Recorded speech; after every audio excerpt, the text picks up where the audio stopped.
Morning बच्चों।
Hello बच्चों, आज तो बहुत पावर की प्रॉब्लम लग रही है।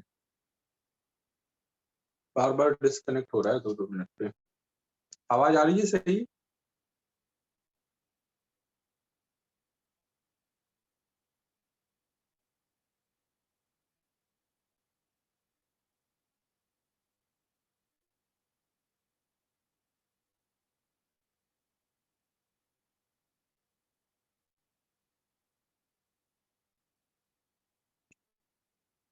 तो 2 मिनट रुकते हैं अभी, उसके बाद स्टार्ट किया जाए, या चलो तब तक डाउट डिस्कशन तो स्टार्ट करते ही हैं। लास्ट टाइम होमवर्क दिया होगा ना? होमवर्क दिया था बच्चों लास्ट टाइम?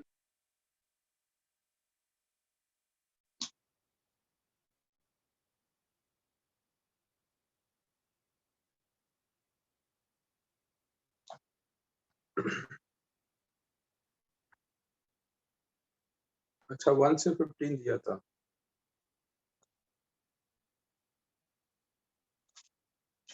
तो देखो, इसमें डाउट है कुछ?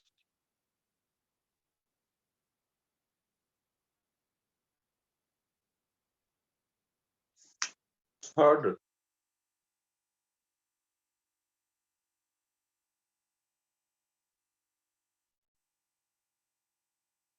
थर्ड में हमने देखो क्या लिखा था, हमने ये देखा था ना कि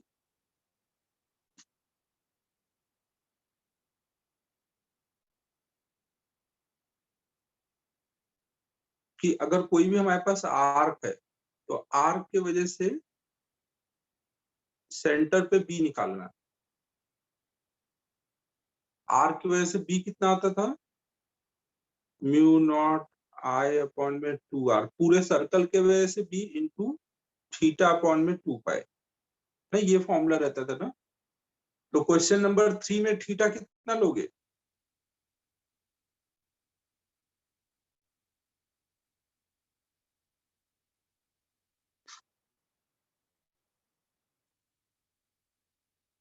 टू पाई माइनस थीटा लोगे ना। क्वेश्चन नंबर 3 में ऐसे दिया हुआ है। तो ये कितना एंगल सबटेंड कर रहा है पूरा? 2 पाई माइनस थीटा, ये थीटा है। तो बस फॉर्मूले में वैल्यू डाल दोगे, mu naught I upon 2r, यहाँ आ जाएगा 2 पाई माइनस थीटा अपॉन में 2 पाई। तो बी ऑप्शन आ जा रहा है, बी आएगा। हाँ, आंसर गलत दिया है।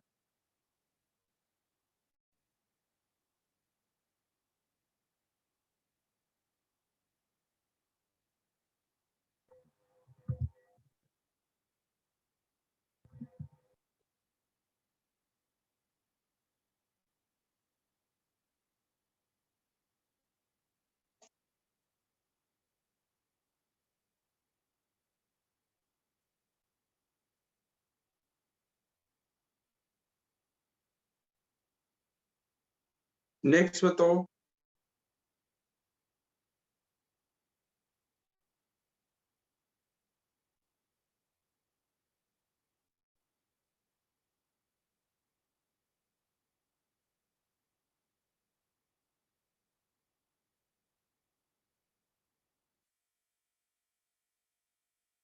फोर्थ, सेवेंथ,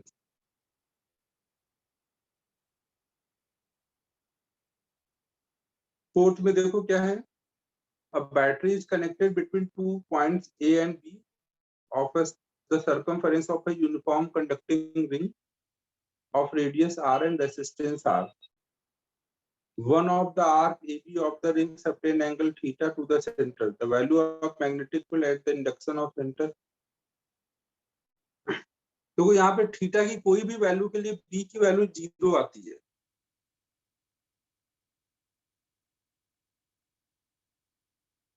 इसमें आपको देखो बोला गया कि ऐसे एक आपने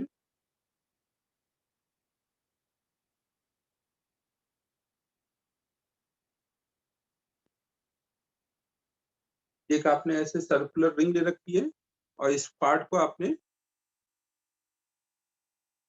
कुछ बैटरी से कनेक्ट किया तो यहाँ से करंट एंटर कर रही हो, यहाँ से बाहर जा रही है, और ये जो पार्ट है ये दोनों पॉइंट सेंटर पे कुछ थीटा एंगल बना रहे हैं।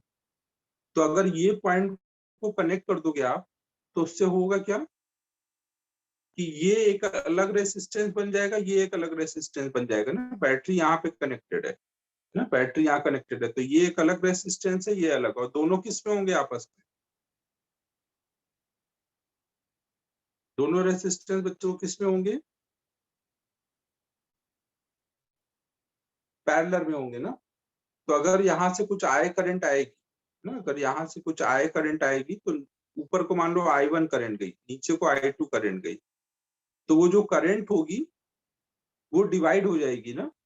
अगर मान लो ऊपर वाले पार्ट का लेंथ कुछ L1 है, नीचे वाले पार्ट का लेंथ कुछ L2 है, तो L1 की वैल्यू कितनी बोलोगे? आर्क लेंथ निकालना है तो रेडियस इंटू थीटा। ऊपर वाले के लिए थीटा कितना है? ये है ना थीटा ऊपर वाले के लिए, 2 पाई माइनस थीटा। L2 की वैल्यू कितनी बोलोगे? रेडियस, रेडियस को स्मॉल आर से दिखाता हूँ, कैपिटल आर से रेसिस्टेंस दिखाना है।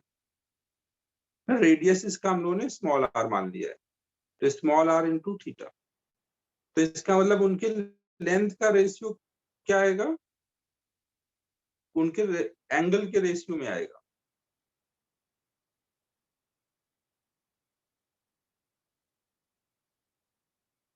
और रेसिस्टेंस अगर आइडेंटिकल वायर है, अगर हमारे पास आइडेंटिकल वायर है तो उनका रेसिस्टेंस किसके प्रोपोर्शनल होगा? अगर दोनों जगह क्रॉस सेक्शन एरिया सेम है, मटेरियल सेम है, तो रेसिस्टेंस किसके प्रोपोर्शनल होगा?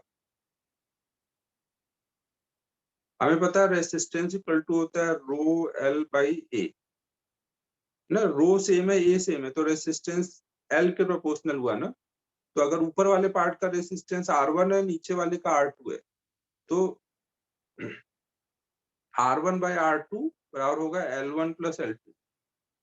प्लस जब ये पूरी की पूरी रिंग थी, पूरी की पूरे रिंग का रेसिस्टेंस कितना था? जब आपने डिवाइड नहीं किया था दो पार्ट में, ऐसे दो पार्ट में डिवाइडेड नहीं था, तो पूरी रिंग का रेसिस्टेंस कितना था? R। मतलब इस पार्ट का रेसिस्टेंस प्लस इस पार्ट का रेसिस्टेंस कितना है? R।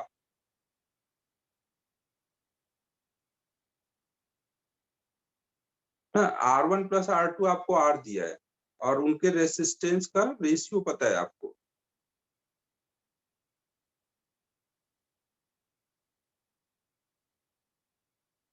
ठीक है। अब अगर आपको पता है कि जो करंट आती है वो क्या होता है, आप चाहो तो अब R1 R2 अलग अलग निकाल सकते हो, लेकिन हमें रेशियो ही चाहिए, इसलिए मैं निकाल नहीं रहा हूँ। जब करंट आती है तो पैरेलल में अगर दो लोग हैं तो वो कैसे डिवाइड होती है? यहाँ पे आप बोल सकते हो कि I1 बाय I2 बराबर होगा R2 बाय R1।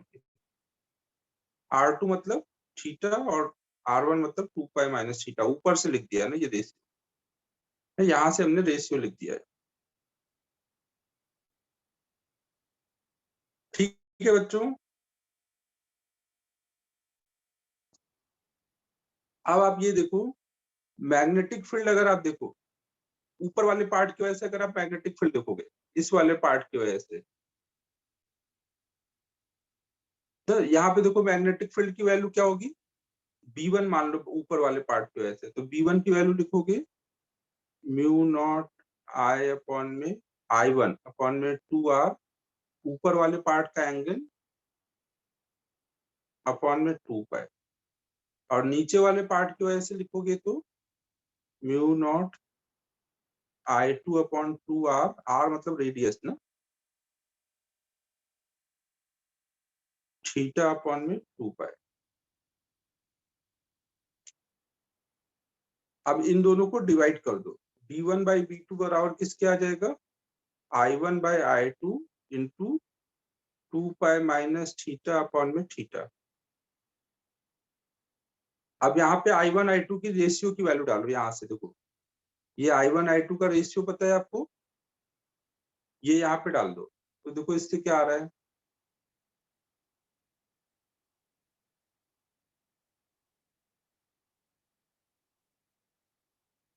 1 आ रहा है।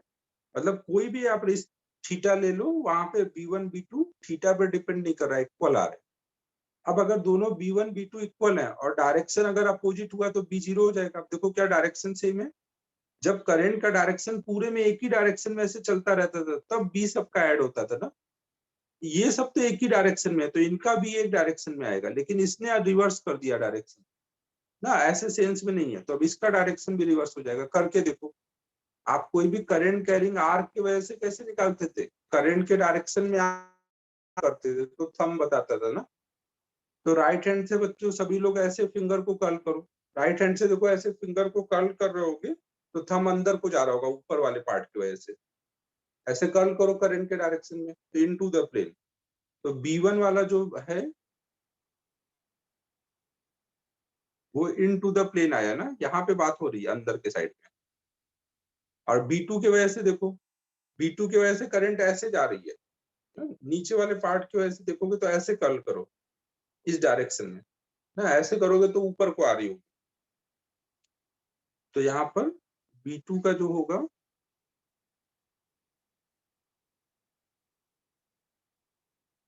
वो आउट ऑफ द प्लेन आ रही है। तो अब दोनों का मैग्नेटिक फील्ड इक्वल है बट डायरेक्शन अपोजिट है, तो नेट बी कितना आ जाएगा,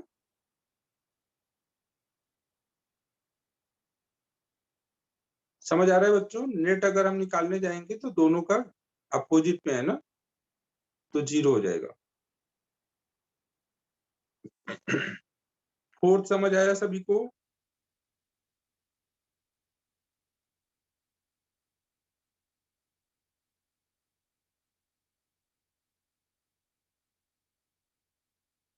अच्छा अच्छा, एक मिनट एक मिनट, थर्ड वाले में कुछ लेंथ अलग दिया है क्या, मैंने तो फिगर देख के ही किया था, मैंने तो देखा नहीं है पूरा। A current carrying wire area of length 2 pi R is turned in a circle. अरे यार ये तो लेंथ दे रखी है ना, तो दिक्कत आ ही जाएगी इसमें। देखो इस वाले में लेंथ दी है आपको, टोटल ये पूरी लेंथ कितनी दी है, 2 पाई आर, तो इसका मतलब क्या हुआ, लेंथ इक्वल टू क्या रहता है, आर्क लेंथ, आर्क लेंथ दी हुई है आपको 2 पाई आर, और ये कैसे निकालोगे आर्क लेंथ, जो वो एंगल सबटेंड कर रहा है इनटू रेडियस। तो इसका मतलब हुआ कि उसका रेडियस कितना हो रखा है, उसका रेडियस ये है ना, ये नहीं है रेडियस, तो ये वाला रेडियस की वैल्यू भी डाल दो।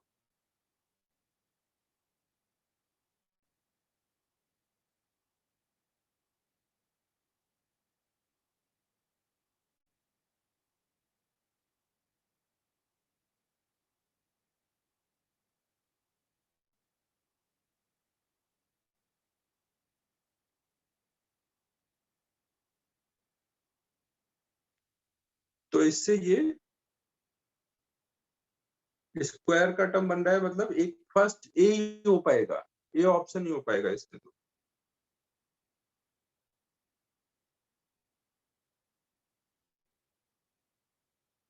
हाँ सवाल आसान था, लेकिन बस वैल्यू ऐसे दी हुई थी कि आपको सही से डालना था वैल्यू। नेक्स्ट बताओ बच्चों।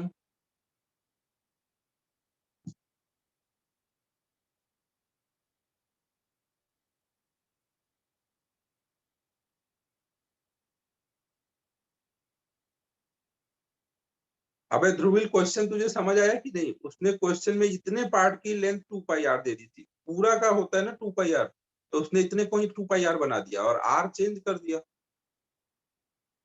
इस हिसाब से हमें वैल्यू दी गई कि कंफ्यूजन हो जाए।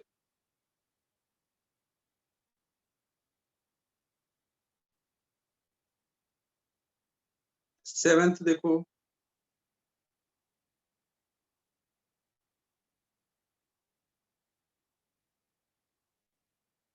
सेवेंथ में देखो क्या बोला गया बच्चों। A circular loop is taken into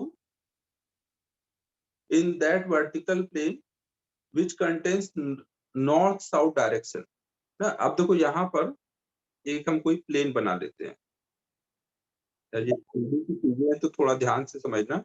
और इसमें हम लोग मान लेते हैं कि इधर को ईस्ट है, इधर को वेस्ट, इधर को नॉर्थ, इधर को south.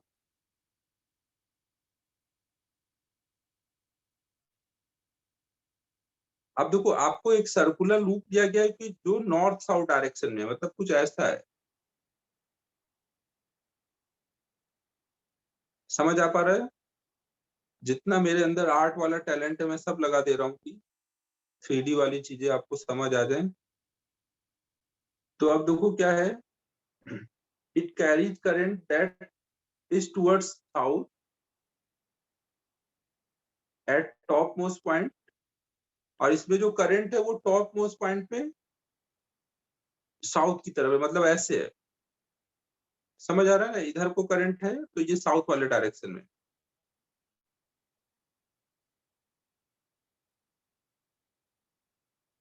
Late A be the point on the axis of circle to the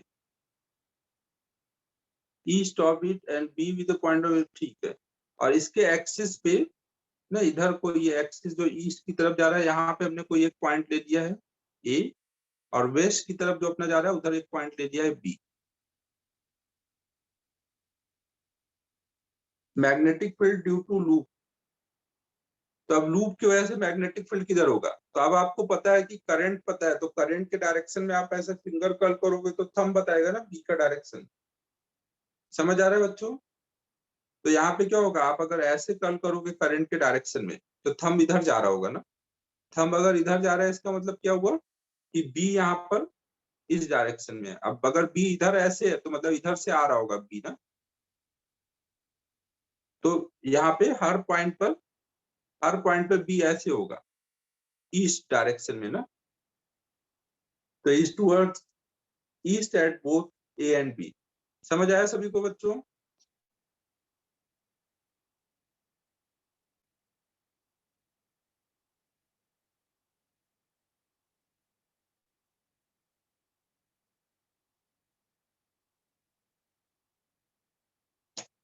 next बताओ।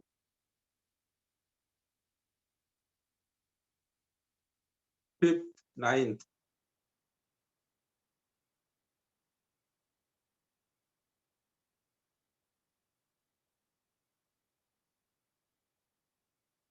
ये तो टैलेंट है चवन मेरा, ये देख लो 3D वाली चीजें भी ऐसे समझा दे रहा हूँ मैं डायग्राम से। देखो फिफ्थ में क्या क्या है, a circular loop of radius r carries current I. How should a long straight wire carrying a current 3I be placed on the plane of the circle so that the magnetic field at center of loop becomes zero? देखो ये बोला जा रहा है कि कोई circular loop है जो कि आर रेडियस का और आई करंट है उसमें। यहाँ पे देखो आपका एक ऐसे सर्कुलर लूप ले लिया गया और इसमें कुछ आई करंट है।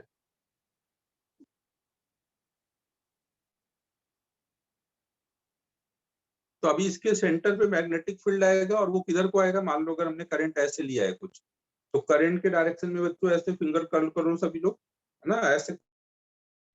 तो अभी थंब ऊपर को जा रहा होगा, करंट के डायरेक्शन में कर्ल किया, तो यहाँ पे भी ऊपर को है। तो आपको इसको जीरो करना है ना, आपको बताना है कि एक लॉन्ग स्ट्रेट वायर लेके आना है और कहाँ पे रख दे कि बी जीरो हो जाए। तो अगर मान लो हम लोग कहीं यहाँ पर एक स्ट्रेट वायर रख देते, ऐसे एक स्ट्रेट वायर रख दे, तो इसकी वजह से क्या होगा, और करंट इसमें नीचे को फ्लो करा दे,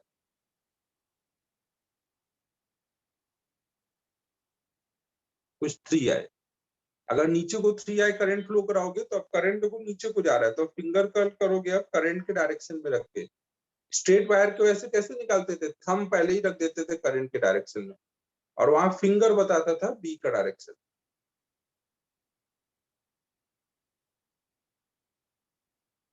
ठीक है बच्चों, तो अब इसका बी जो आएगा वो स्ट्रेट वायर की वजह से जो बी आएगा यहाँ पर, वो इनटू द प्लेन होना चाहिए, और दोनों इक्वल होंगे तभी हो पाएगा जीरो ना। तो B1 इक्वल टू B2 कर दो। सर्कुलर वायर की वजह से बी का फॉर्मूला लगाओ, म्यू नॉट आई अपॉन में 2r, आर उसका रेडियस है ना, और स्ट्रेट वायर की वजह से लगाओ, ये मान लो डिस्टेंस कुछ डी है सेंटर की, तो ये कितना हो जाएगा, mu not I upon 2 pi R, R मतलब ये जो डिस्टेंस होती थी। इसको सॉल्व कर दो तो डी की वैल्यू आ जाएगी ना, सेंटर से कितनी दूर रखना है। समझ आया बच्चों?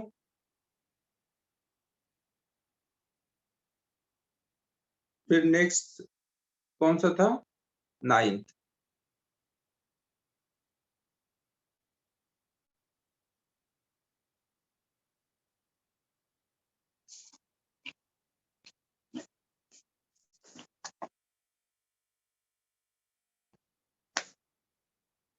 में देखो क्या बोला गया है, two long parallel wires are placed at a distance 2d, they carry steady equal current flowing out of the plane as shown in figure, as shown, ठीक है, variation of magnetic field along the x x axis. देखो यहाँ पे आपको बोल दिया है कि दो लॉन्ग वायर लिए गए हैं और इधर कहीं आपका मान लो ऐसे एक्सिस दिखा दिया गया है,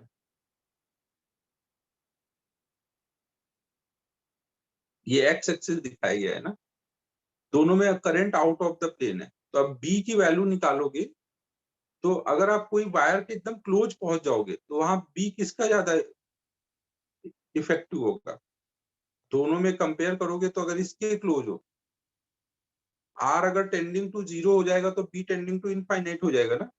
ये इनफाइनाइट वायर है, ध्यान रखना ना, इनफाइनाइट वायर की वजह से बी क्या रहता है, म्यू नॉट आई अपॉन में 2 पाई आर। आर अगर टेंडिंग टू जीरो होगा, इसके क्लोज जाओगे तो आर टेंडिंग टू जीरो, तो इसका बी तो इनफाइनाइट हो जाएगा, बट इसका बी यहाँ पे फाइनाइट होगा, तो मतलब नेट बी किसका आएगा, इसका ही आएगा। यहाँ पर कोई भी वायर के क्लोज जाने पे उसके वजह से ही बी होगा और वो इनफाइनाइट को टेंड कर रहा होगा। ऐसे इसके पास जब आओगे तो यहाँ पे बी इसके वजह से होगा और इनफाइनाइट को होगा, और बीच में फाइनाइट जगह पे दोनों का नेट निकालोगे। ठीक है बच्चों, अब देखो डायरेक्शन से अगर हम सोचें तो इसके वजह से अगर बी देखो तो करंट बाहर को है ना, तो फिंगर ऐसे कर्ल करो तो यहाँ कहीं पे भी बी निकालना होगा, तो इसके वजह से बी जो हो रहा होगा ऐसे घूम रहा होगा ऐसे, तो यहाँ पे हर जगह बी ऊपर को जा रहा होगा और इधर बी नीचे को जा रहा होगा। समझो ना, ऐसे आप एक सर्कल बना लो ना, इस लाइन पे बी इधर हो रहा होगा, इस लाइन पे नीचे को, ऐसे इसकी वजह से जब बनाओगे,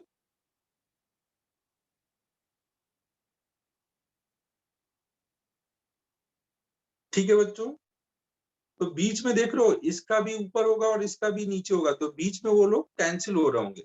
मिड पॉइंट पे एग्जैक्टली इक्वल डिस्टेंस होगी, तो मिड पॉइंट पे बी जीरो हो जाएगा। इसके इधर इसका भी ज्यादा होगा तो ऊपर को बी होगा, और इसके इधर इसका भी ज्यादा होगा तो बी नीचे को होगा। समझ आ रहा है बच्चों? तो अगर मैं ग्राफ में इस चीज को दिखाऊं,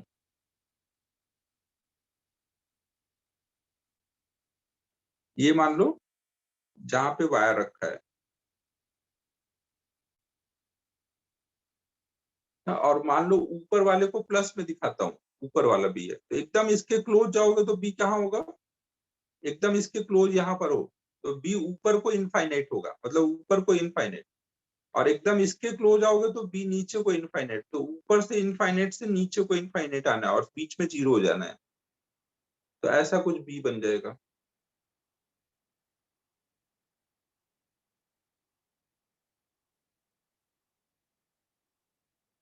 समझो, और इसके इस साइड जाओगे, इधर की जगह इस साइड जाओगे तो नीचे को इनफाइनाइट, नीचे को इनफाइनाइट, और फिर जैसे जैसे पास आओगे टेंडिंग टू जीरो हो जाएगा।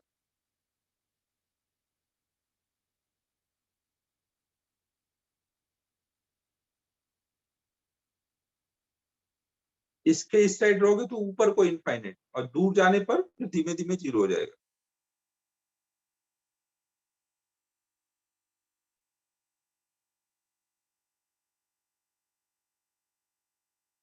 कुछ समझ आया बच्चों? वायर के क्लोज क्या रहता है उसको देख के आपको आइडिया लग जाएगा कि कैसा ग्राफ बनाना है, तो बी ऑप्शन आ जाएगा इसका।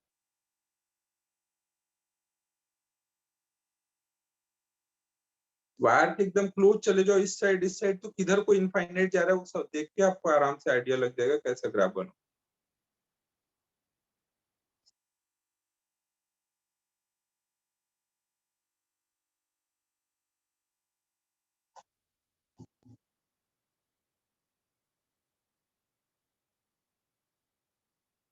नेक्स्ट बताओ।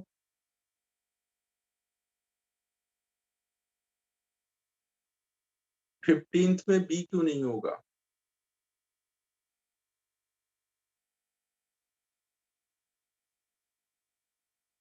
12th में भी कंफ्यूजन है। 12th देखो सलोनी वैसे ही है जैसे अभी वो सर्कुलर आर्क वाला किया ना हम लोगों ने, फोर्थ वाला, तो 12th वैसे ही टाइप का होगा। आपको करंट लाना है और उसको डिवाइड कर लेना है किस रेशियो में डिवाइड हो रहा है।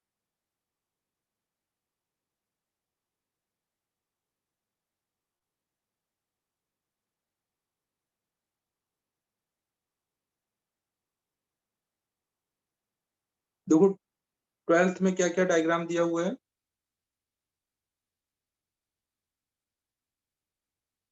ऐसा लूप दिया गया है,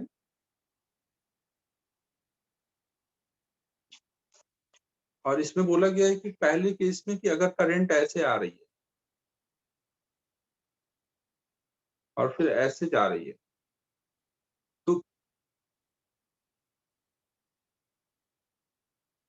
बी की वैल्यू आपको निकालनी है। तो यहाँ पे देखो अगर ऐसे करंट आएगी तो इधर कुछ I1 चली जाएगी और इधर कुछ I2 चली जाएगी।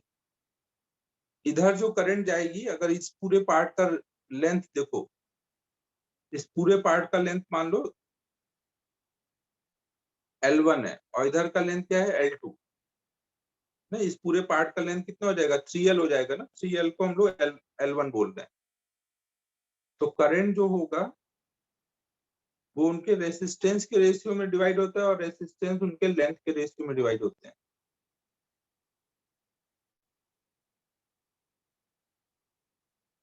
है कि नहीं?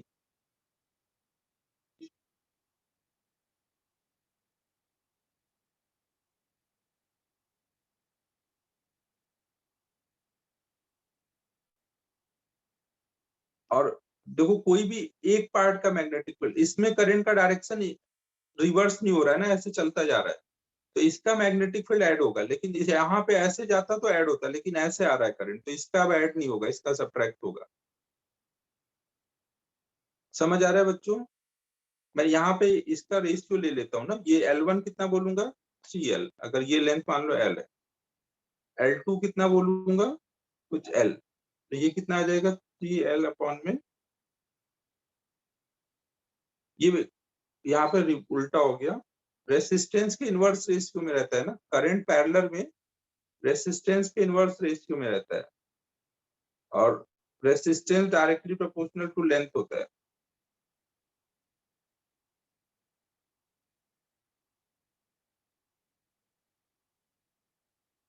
तो अगर मुझे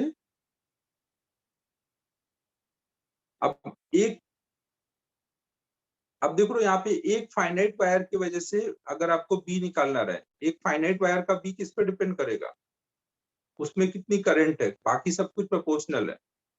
तो अगर मेरा इस फाइनाइट वायर की वजह से अगर बी यहाँ पे बी है, तो इसकी वजह से क्या होगा, यहाँ पे करंट ट्रिपल हो जाएगी ना, 3B आएगा। अगर इसकी वजह से यहाँ पे बी है, इसकी वजह से बी है और इसकी वजह से बी है, तो यहाँ पर इसकी वजह से 3B आएगा, क्योंकि उसमें करंट ट्रिपल होगी ना। समझ हो, तो इन तीनों का 3B इसके अकेले के 3B से कैंसिल हो जाएगा। लेंथ कम तो रेसिस्टेंस कम, रेसिस्टेंस कम तो करंट बढ़ जाएगी। तीनों आइडेंटिकल वायर है, एंगल वगैरह सेम है, तो बस करंट जिसमें ज्यादा उसमें बी ज्यादा। कुछ समझ आ रहा है या लिखूं और इसको?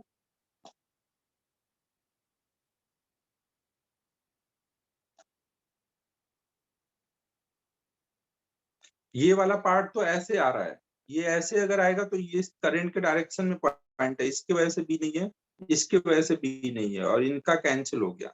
तो हर पार्ट में सोचो जो ऐसे आ रहा है उसका भी आ रहा है कि नहीं, और इन सब का भी कितना है, और ऐड करो सबको।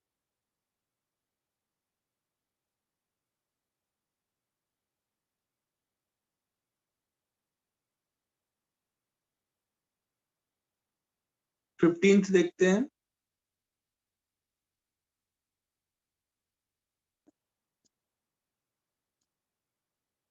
The negatively and uniformly charged non-conducting disk as shown in figure is rotated clockwise direction of magnetic field at a point A in plane of the disk is।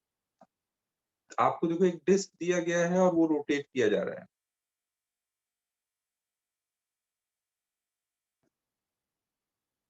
और डिस्क में निगेटिव चार्ज है। देखो अगर यहाँ पे disc है और उसको आप ऐसे घुमा रहे हो, तो आप यहाँ मान सकते हो कि r डिस्टेंस पे dr थिकनेस के बहुत सारे रिंग्स रखे हैं।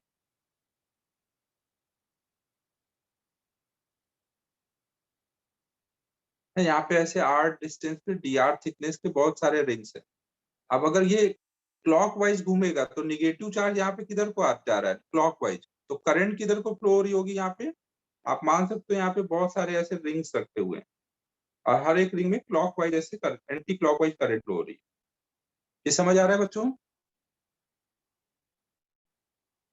अगर डिस्क जा रहा है क्लॉकवाइज तो उसमें निगेटिव चार्ज क्लॉकवाइज जा रहा है, निगेटिव चार्ज इधर जाएगा तो करंट अपोजिट में जाएगी ना। ये समझ आया बच्चों? करंट ऐसे फ्लो हो रही है, आप बहुत सारे ऐसे रिंग्स मान लो रखते हैं, सब में करंट फ्लो हो रही है। अब इन सब के रिंग की वजह से अगर आप देखो इसके सेंटर पे बी, तो सेंटर पे बी कैसे हो रहा होगा, आप ऐसे करंट के डायरेक्शन में फिंगर कर्ल करो, करंट के डायरेक्शन में अगर आप फिंगर कर्ल करोगे तो यहाँ पे B out of the plane है। समझो, कोई भी रिंग में अगर मैग्नेटिक फील्ड यहाँ पे ऊपर को है तो वो ऊपर को जाता है, फिर घूम करके ऐसे नीचे से आता है वापस ना। समझ आ रहा है बच्चों? तो अगर सेंटर पे ऊपर को है तो बाहर के साइड में, रिंग के बाहर के साइड में किधर होगा, अगर यहाँ ऊपर है तो यहाँ से निकलेगा और घूम करके यहाँ से अंदर जाएगा ना। समझो ना, ऐसे घूम करके फिर अंदर जाएगा, फिर दूसरे साइड से वापस आएगा, तो यहाँ से बाहर निकल के यहाँ अंदर जा रहा होगा, तो बाहर यहाँ कोई पॉइंट लिया गया है डिस्क की वजह से, तो वहां पे बी क्या हो जाएगा, इनटू द पेज।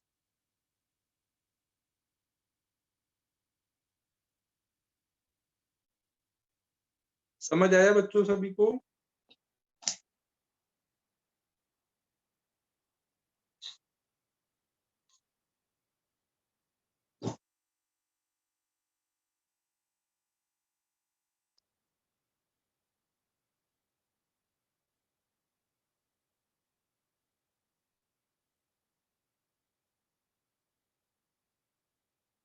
देखो चवन, मैं ये बोल रहा हूँ कि यहाँ पे बहुत सारे करंट कैरिंग रिंग्स हैं, अगर करंट कैरिंग रिंग्स है तो उनकी वजह से यहाँ बीच में बी किधर आएगा,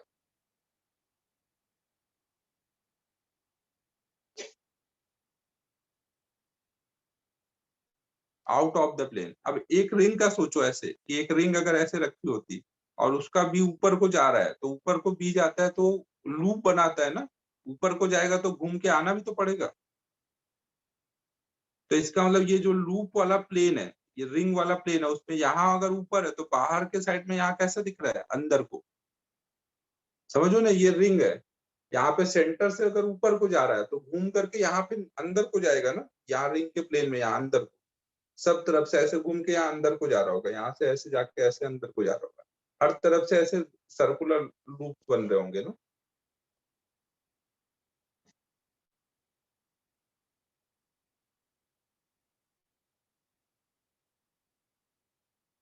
ठीक है बच्चों, आगे चलें।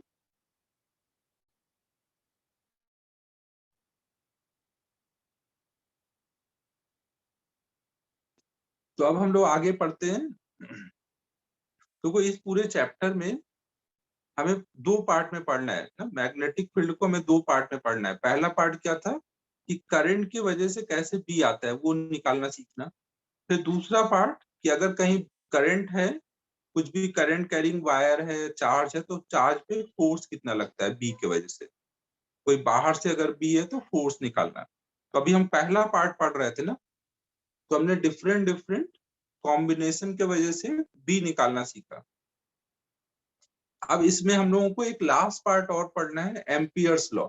ये सेम वैसे ही है जैसे इलेक्ट्रो में ग्लास में गॉस थ्योरम पढ़ा था, तो ई निकालना आसान हो गया था। वैसे ही यहाँ पे अब हम लोग पढ़ेंगे एम्पियर्स लॉ। तो हमें सिमेट्रिकल सिचुएशन में, जैसे गॉस थ्योरम में जहाँ सिमेट्री होती थी वहां ई इजिली निकाल लेते थे, तो वैसे यहाँ पे भी सिमेट्रिकल सिचुएशन में हमारे लिए बी निकालना आसान हो जाएगा। तो ये लास्ट ये पढ़ने के बाद फिर हम लोग फोर्स वाले पार्ट पे आ जाएंगे। इसका अब करंट बी निकालने वाले पार्ट का अब लास्ट पार्ट चल रहा है, amperes circuital law. Ampere circuital law बोलते हैं या केवल एम्पियर्स लॉ भी बोलते हैं। तो देखो ये एम्पियर सर्किटल लॉ क्या बोलता है, ये समझने के लिए हम लोग एक चीज ये समझते हैं,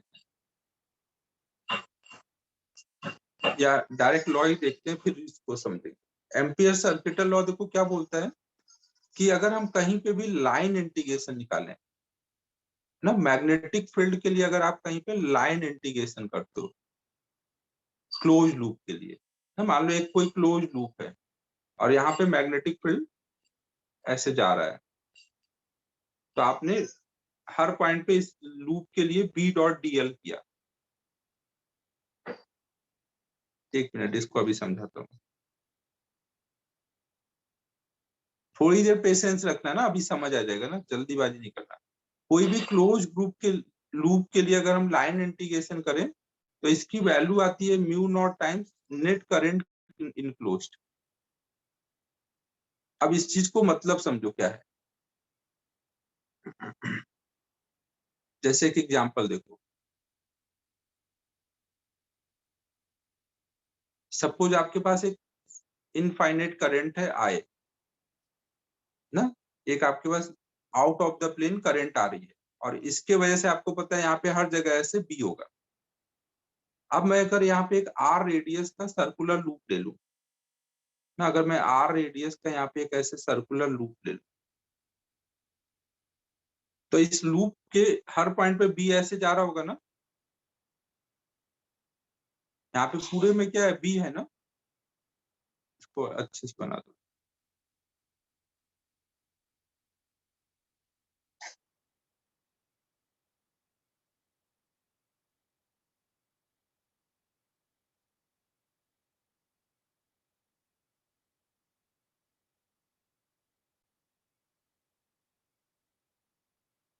यहाँ पे हर जगह ऐसे बी होगा। तो अगर मैं हर पॉइंट पे बी डॉट डीएल करूं और छोटे छोटे से ऐसे डीएल ले लूं और हर पॉइंट पे बी डॉट डीएल करूं, तो उसकी वैल्यू क्या आएगी,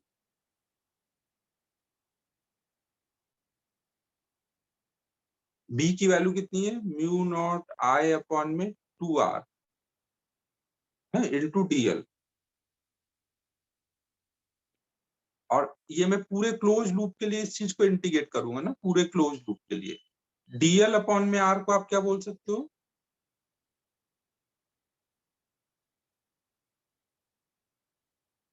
म्यू नॉट आई अपॉन में 2 बाहर कर दो, डीएल अपॉन में आर को आप क्या बोल सकते हो,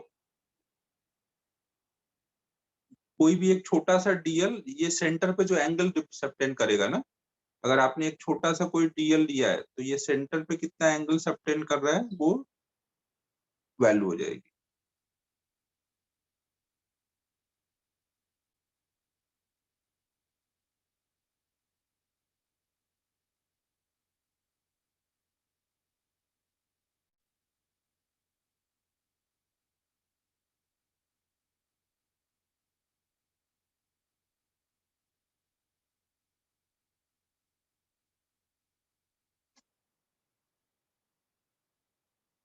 मैग्नेटिक फील्ड का फॉर्मूला तो सही लिखा है ना।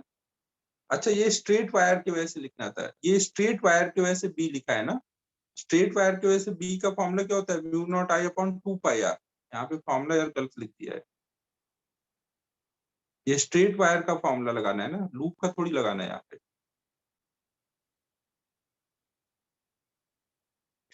अब देखो यहाँ पे डी थीटा अगर आप पूरे लूप के लिए इंटीग्रेट करोगे तो कितना आ जाएगा, पूरे लूप के लिए डी थीटा इंटीग्रेट करोगे तो क्या आएगा,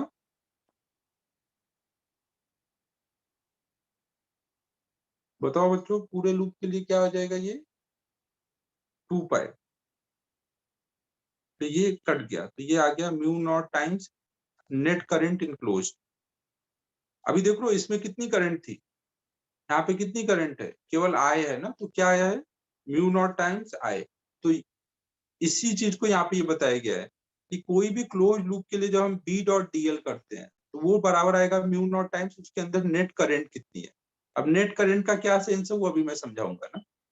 पहले ये बात सबको समझ आ गई है कि अगर हम एक इनफाइनाइट वायर ले लें और उसके चारों तरफ ऐसा एक लूप बना लें और इस लूप के लिए बी डॉट डीएल करें तो ये आ जाएगा।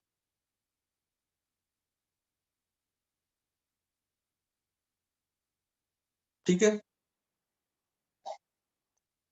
अब देखो अगर मैं ये अभी मैं लिखने का टाइम दूंगा ना, थोड़ा समझा लूं फिर लिखने का टाइम देता हूँ। अब अगर मैं करंट ये इनफाइनाइट है और यहाँ पे लूप कुछ भी आर्बिट शेप का ले लेता हूँ, कोई भी मैं आर्बिट शेप का लूप ले लूंगा तो वो सेंटर पे एंगल कितना बनाएगा, ये पूरा लूप, कोई भी क्लोज लूप सेंटर पे कितना एंगल बनाता है,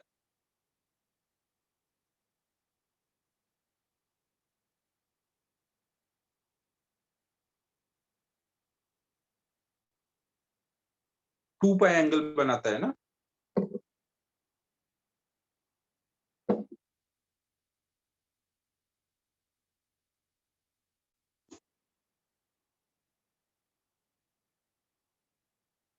तो अब देखो यहाँ पे अगर हम ऐसे आर डिस्टेंस पे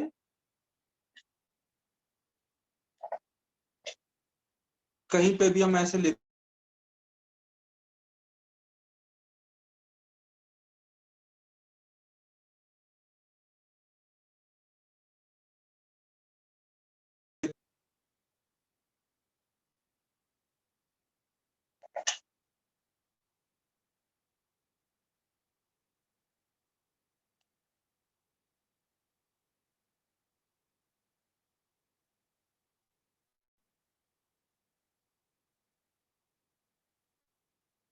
तो अब देखो अगर मैं मान लो यहाँ पर ऐसी कोई आर्बिट शेप के लिए ये करंट आए है और यहाँ पे बी डॉट डीएल करता हूँ, पूरे लूप के लिए करना है तो मैंने एक पॉइंट पर दिखाया, मेरे को पूरे लूप के लिए बी डॉट डीएल की वैल्यू निकालनी है। तो एक कोई पॉइंट ले लिया, वहां पे बी कैसे होगा, जो ये रेडियस होगा उससे 90 डिग्री पे होगा ना, और डीएल मान लो इधर को है।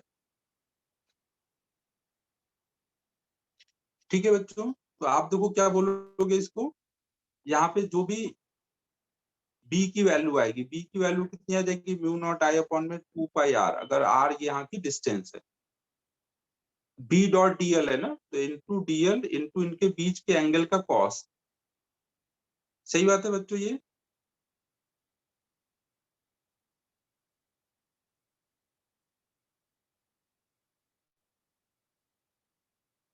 अब डीएल कॉस थीटा अपॉन में आर क्या होता है, अगर कोई भी एक आर डिस्टेंस पर एक डीएल ऐसे लेंथ है और ये एंगल कुछ हमारा मान लो थीटा है, तो ये कितना एंगल सबटेंड करेगा? एंगल सबटेंड करना याद है बच्चों? कोई भी पॉइंट पे एंगल निकालना रहता था तो हम क्या करते थे? परपेंडिकुलर वाली ये डिस्टेंस लेते थे ना। याद है मैंने पीछे सिखाया है, इस वाले कंपोनेंट की वजह से एंगल नहीं आता है ना, इस कंपोनेंट की वजह से आता है। ये डीएल साइन थीटा की वजह से यहाँ एंगल नहीं बनेगा ना। तो यहाँ जो ये डी थीटा बनेगा वो कितना होगा? परपेंडिकुलर वाला डीएल का component upon R, DL cos theta upon में आर। तो यहाँ देखो यही है ना, ये जो डीएल है, डीएल का परपेंडिकुलर वाला, आर के परपेंडिकुलर वाला कंपोनेंट कितना होगा? डीएल कॉस थीटा अपॉन में आर। तो ये वाला पार्ट क्या बता रहा है कि ये जो यहाँ पे एंगल बना रहा है टी थीटा, वो एंगल कितना है?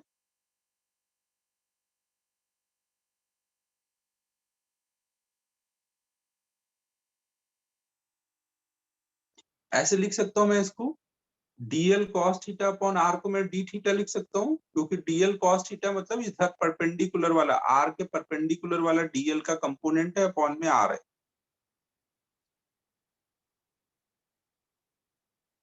ये याद है बच्चों, पीछे हमने किया हुआ है ना, गॉस थ्योरम के टाइम जैसे पढ़ाया हुआ है, कहीं पर भी ऐसे आर डिस्टेंस पे ऐसे डीएल है तो आप उसका ये वाला कंपोनेंट लोगे, परपेंडिकुलर वाला, और ये परपेंडिकुलर कंपोनेंट अपॉन में आर करोगे तो इससे आपको वो कितना एंगल सबटेंड कर रहा है किसी पॉइंट पे वो आ जाएगा।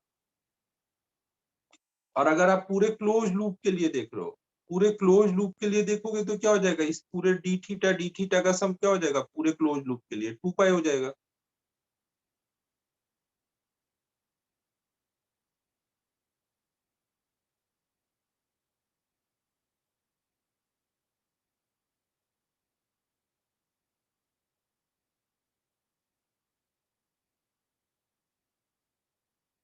समझ आया बच्चों मैं क्या बोल रहा हूँ यहाँ पर? इतना पार्ट अभी तक समझ आ गया है?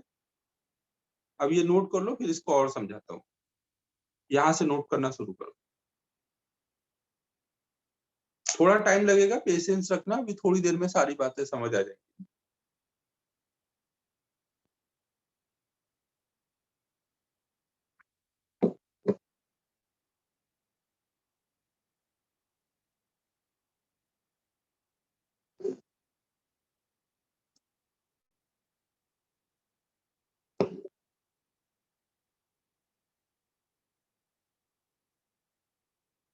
अभी कोई दिमाग नहीं लगाओ फॉर्मूले वगैरह पे ना, अभी चुपचाप बस नोट करते रहो। अभी मैं लास्ट में भी सब समझाऊंगा कि क्या याद रखना है, वो करना।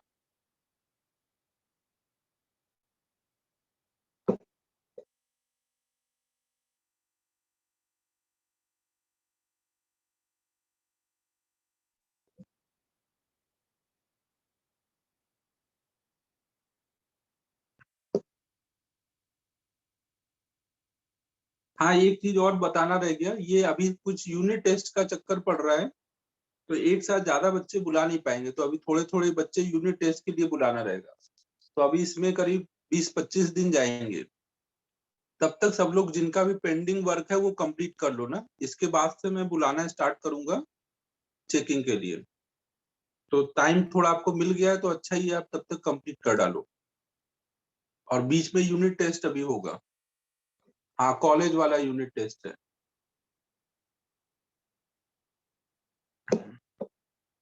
कॉलेज का रहता है ना, अभी तक कुछ भी टेस्ट वगैरह नहीं हुआ है ना।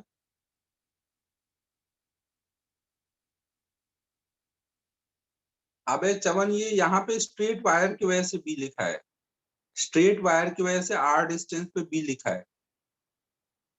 ग्रेविटी ही आके देना रहेगा, 10-10 15-15 लोगों को बुलाएंगे, वहीं पे आके देना रहेगा।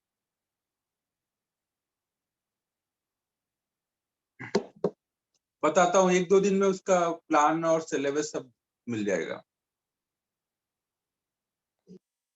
हाँ यार, वो तो चिल ही होगा, उसका तो क्या ही है।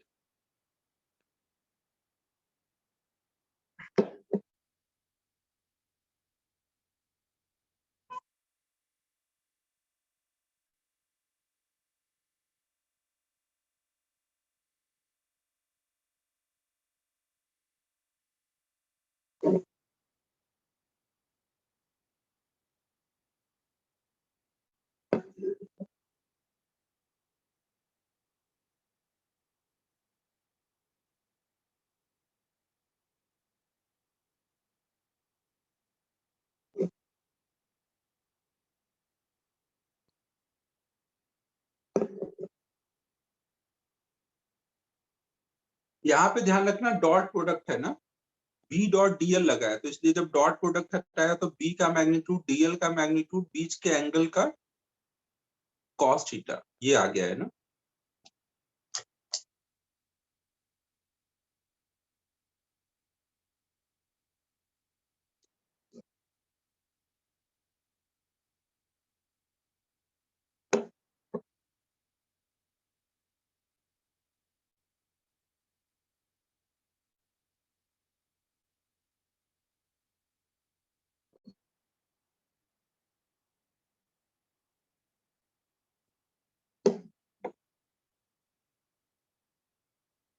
अब पांडा कॉलेज नहीं जाना है, ग्रेविटी आना है। अब ग्रेविटी भी नहीं आओगे तुम लोग घर पे ही दे दोगे, फिर घर पे मिलेगा तो बोलोगे जाने ही दीजिए सर, क्यों ही लिखना, मम्मी से लिखवा लेता हूँ।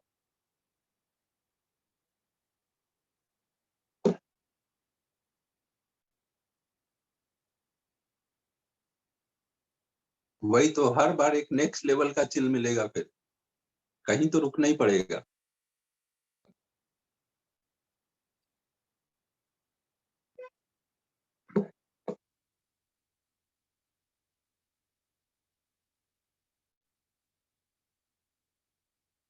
यार वो एक्चुअल में तुरंत देंगे, तुरंत सबमिट हो जाएगा, वो हो जाता है। वो घर वर के लिए दो लोग तो दो दो, कोई दे रहा है कोई नहीं दे रहा है, बहुत टाइम वेस्ट हो जाता है। कॉलेज वाले फिर परेशान हो जाते हैं। वहीं आना, 1 घंटे में लिख के दे देना, काम खत्म हो जाएगा, फालतू का नहीं तो वो। हाँ सबका ही होगा।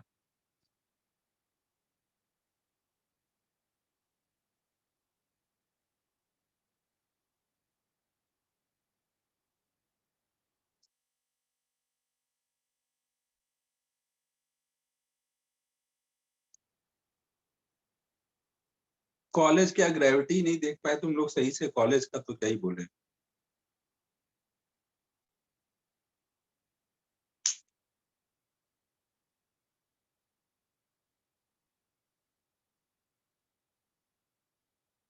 हाँ तुम लोग का लिखने का प्रैक्टिस अभी कम चल रहा है, तो थोड़ा लिखने की प्रैक्टिस कर लेना। लिखना ही रहेगा अमन, अब क्या करेगा बताए, यूनिट टेस्ट में लिखेगा नहीं।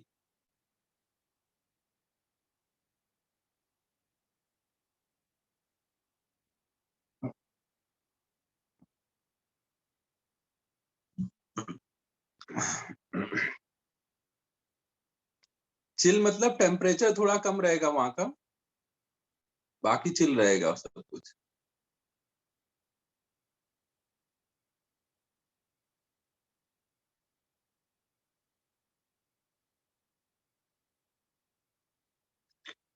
तो अब देखो आगे चलते हैं। तो इसका मतलब देखो क्या हुआ,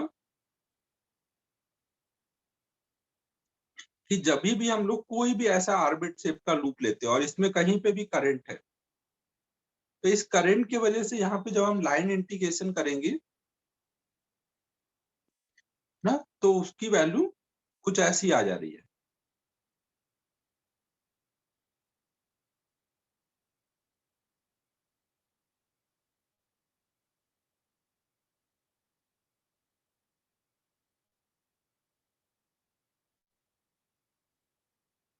अबे सिद्धार्थ, रिकॉर्डिंग चल रही है भाई, तू क्या चाहता है बता।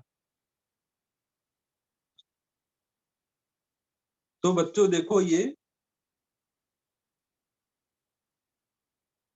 यहाँ पे अगर करंट है तो इसके सराउंडिंग में हम कोई भी लूप ले लें, करंट कहीं पे भी हो इसके अंदर, तो ये वैल्यू हमेशा कुछ ऐसे आ रही है।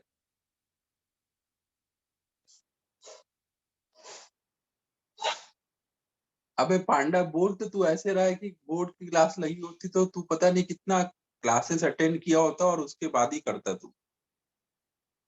क्लास एक भी अटेंड करना नहीं है, टाइम पास करा दो, बोर्ड की क्लास में टाइम चला जाएगा यार लगाने जाएंगे तो अब देखो बच्चों यहाँ पर,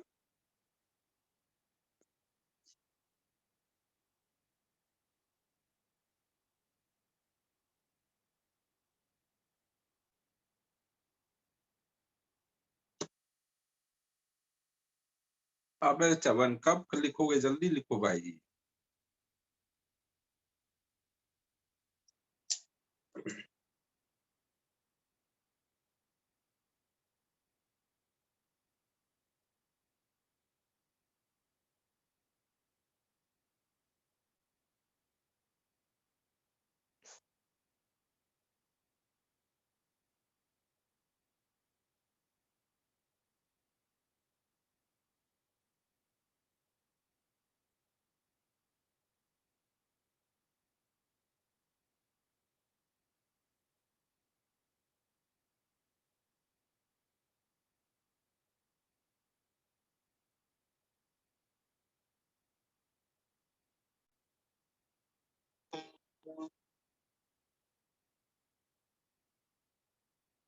ठीक है बच्चों, अब देखो यहाँ पर अगर लूप में दो डायरेक्शन में करंट होती, ऐसा कुछ, एक current out of the plane है और एक current into the plane है, और फिर आप इस लूप के लिए लाइन इंटीग्रेशन कर रहे हो, तो वहां पे क्या हो जाएगा,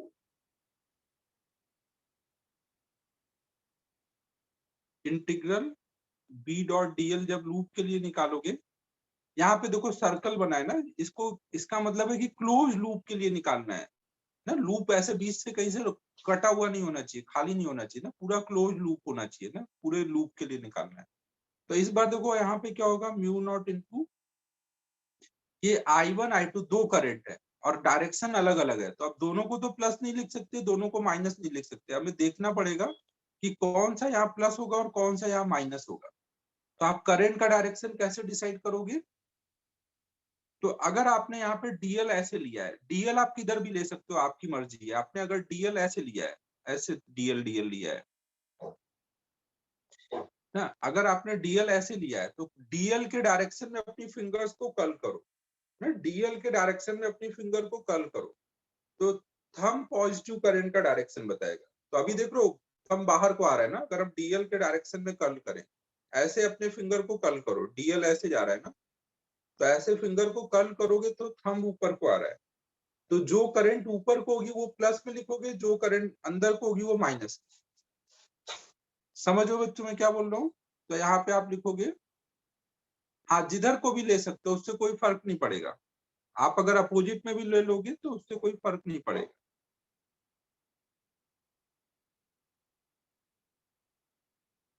यहाँ पे आप इसको ऐसे लिखोगे, plus I1 minus I2।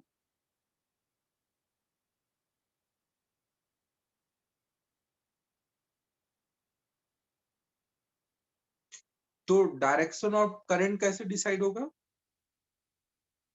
Sign of current, current कब प्लस होगा कब minus,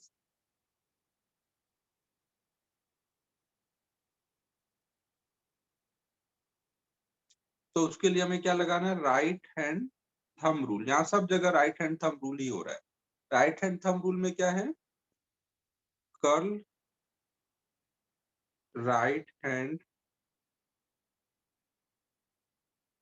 fingers in direction of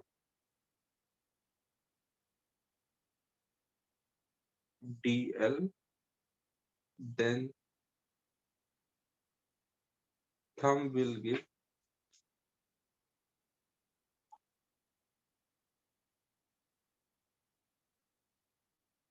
direction of positive current।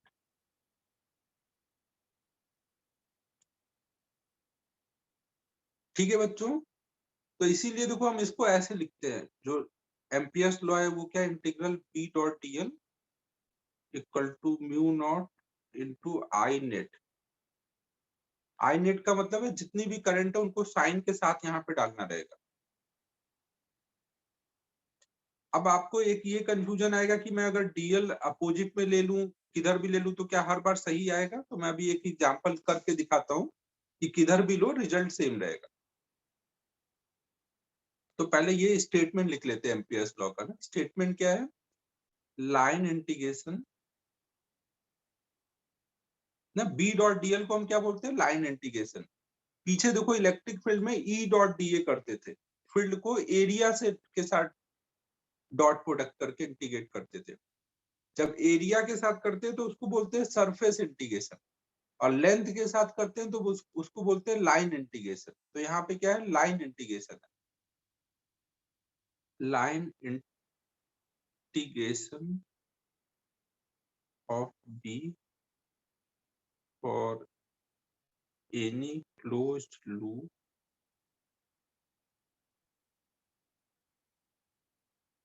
will be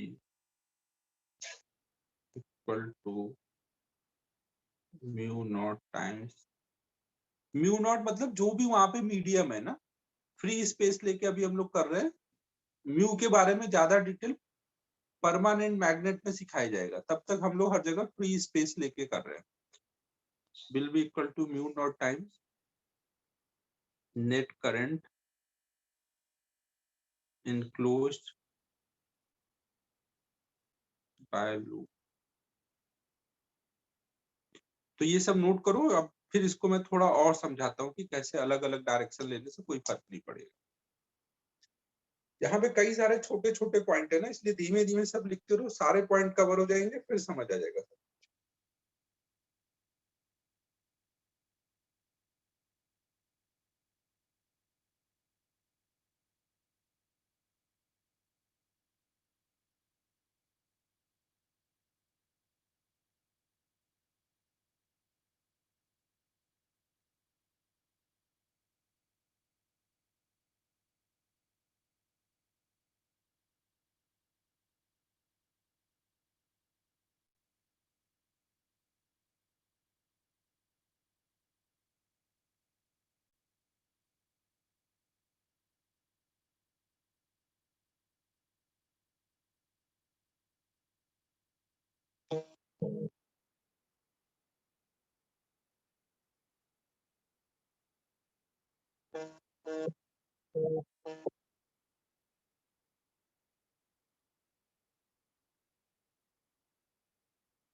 हो गया।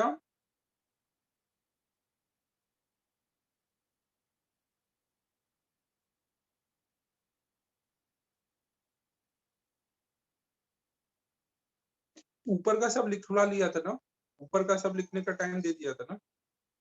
हाँ सब हो चुका लिखने।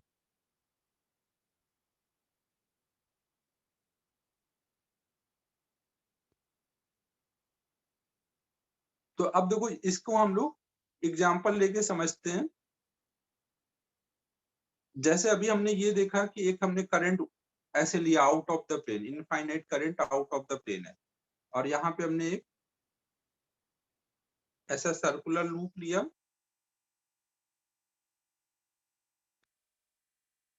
तो जब हमने इस डायरेक्शन में डीएल लिया और बी भी यहाँ पे इस इधर कोई था ना, बी और डीएल एक ही डायरेक्शन में था, तो अभी हमने ऊपर एग्जांपल किया था ना, तो हमें कितना मिला था, B dot DL equal to mu not I. ये अभी हमने सॉल्व किया है।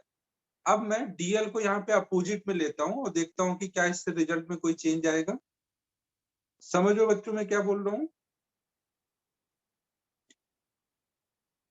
ऊपर को तो मैं ऑलरेडी ले चुका हूँ।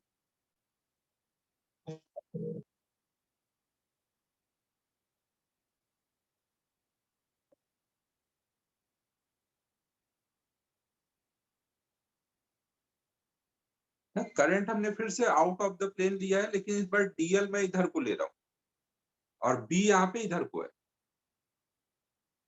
समझो बच्चों, और ये मैंने आर रेडियस का एक लूप ले लिया है।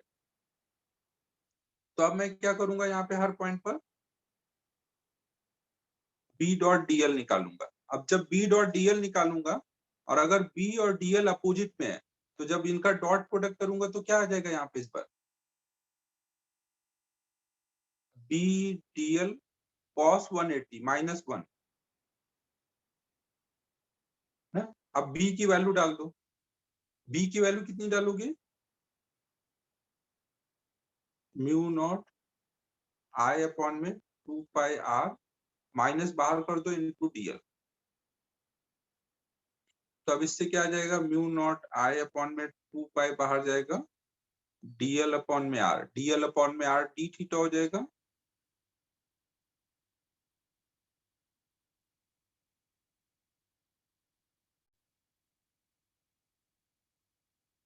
तो म्यू नॉट आई अपॉन में 2 पाई इंटू 2 पाई, तो आ जाएगा म्यू नॉट इंटू आई। तो इसका मतलब क्या हुआ कि म्यू नॉट इंटू माइनस आई, बी डॉट डीएल की ये वैल्यू आई। तो ये आपने अभी बी डॉट डीएल निकाला। अब मान लो इस चीज को कोई एम्पियर्स लॉ से डायरेक्ट बोलता है, एम्पियर लॉ से अगर वो डायरेक्ट बोलेगा तो वो क्या बोलेगा इस टाइम पे कि अगर डीएल इधर को है तो आना क्या चाहिए था, अगर डीएल इधर को है तो आना क्या चाहिए था, आप जिधर डीएल है उधर को अपने फिंगर्स को कर्ल करो, तो थंब अंदर को है, मतलब करंट अंदर वाली प्लस में होनी चाहिए, तो ऊपर वाली क्या आनी चाहिए।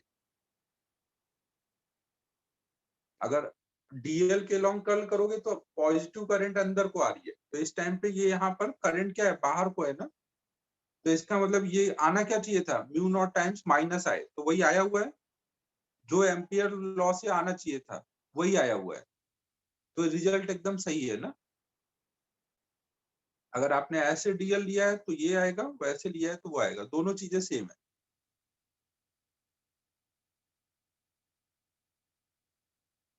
तो हमें पता है कि इस बार माइनस आएगा, तो इसी हिसाब से हमने वहां पे एम्पियर लॉ बना दिया है।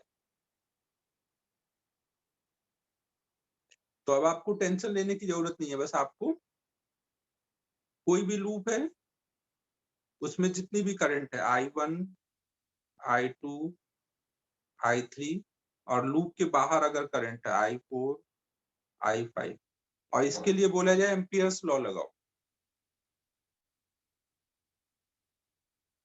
तो आप बस क्या करोगे, जो लूप के अंदर करंट होती है ना, जब आप सॉल्व करोगे तो केवल लूप के अंदर जो करंट है वही यहाँ पे बचेंगी, बाहर वाले करंट का यहाँ पे कोई रोल नहीं रहता। उनके वजह से बी डॉट डीएल निकालोगे तो वो वाला टर्म उनका लास्ट में टोटल 0 हो जाता है। तो यहाँ पे आप क्या लिखोगे, अगर मान लो कोई ने बोला कि डीएल हम इधर को ले रहे हैं, तो अगर डीएल इधर को ले रहे हो तो यहाँ पे बी डॉट डीएल लगाओगे तो क्या लिखोगे, पॉजिटिव करंट ऊपर को आएगी ना, ऐसे आप डीएल का डायरेक्शन ले रहे हो।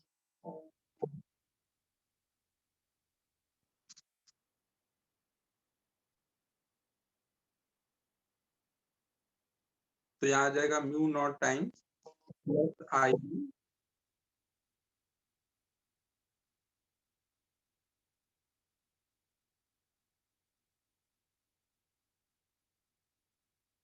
माइनस I2 प्लस I3 ना, जैसे उधर गॉस थ्योरम में होता था ना, बाहर वाले चार्ज का टोटल फ्लक्स में कोई इफेक्ट नहीं पड़ता ना, एक तरफ से लाइंस आती थी दूसरी तरफ चली जाती थी, वैसे यहाँ पे लाइन इंटीग्रेशन में बाहर वाली करंट का कोई नेट इफेक्ट नहीं आएगा। नेट इफेक्ट नहीं आएगा इसका मतलब ये नहीं कि इसकी वजह से यहाँ बी है ही नहीं है, इन सब की वजह से यहाँ बी तो है सरफेस पे, लेकिन उसका टोटल लूप के लिए जब नेट ऐड करोगे तो वो टर्म 0 हो जाएगा, इस करंट के लिए बी डॉट डीएल निकालोगे, इसमें भी बी डॉट डीएल में इसका टोटल 0 हो जाएगा, लास्ट में बचेगा इसका ही।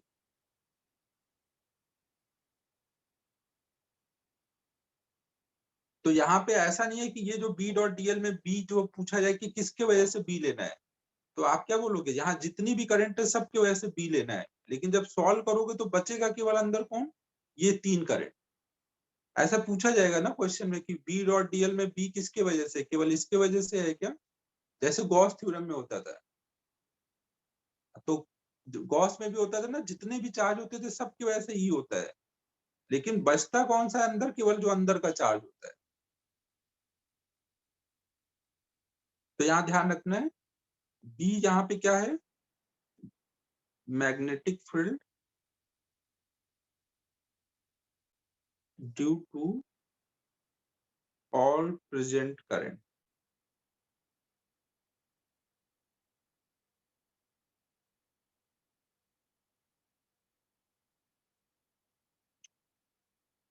डायरेक्शन ऑफ डीएल अपना हो ही चुका है, और इसमें एक चीज और ध्यान रखना है कि ये जो जब आप एम्पियर्स लॉ लगाते हो तो यहाँ पे जो ये करेंट्स होती हैं ये टाइम के साथ चेंज नहीं होनी चाहिए, नहीं, ये टाइम चेंजिंग नहीं होनी चाहिए, ये स्टेडी करंट होनी चाहिए, कांस्टेंट करंट होनी चाहिए, तभी आप ये लॉ लगा सकते हो, एम्पियर्स लॉ। ये केवल स्टेडी करंट के लिए ही वैलिड है। तो यहाँ ध्यान रखना कि current should be constant.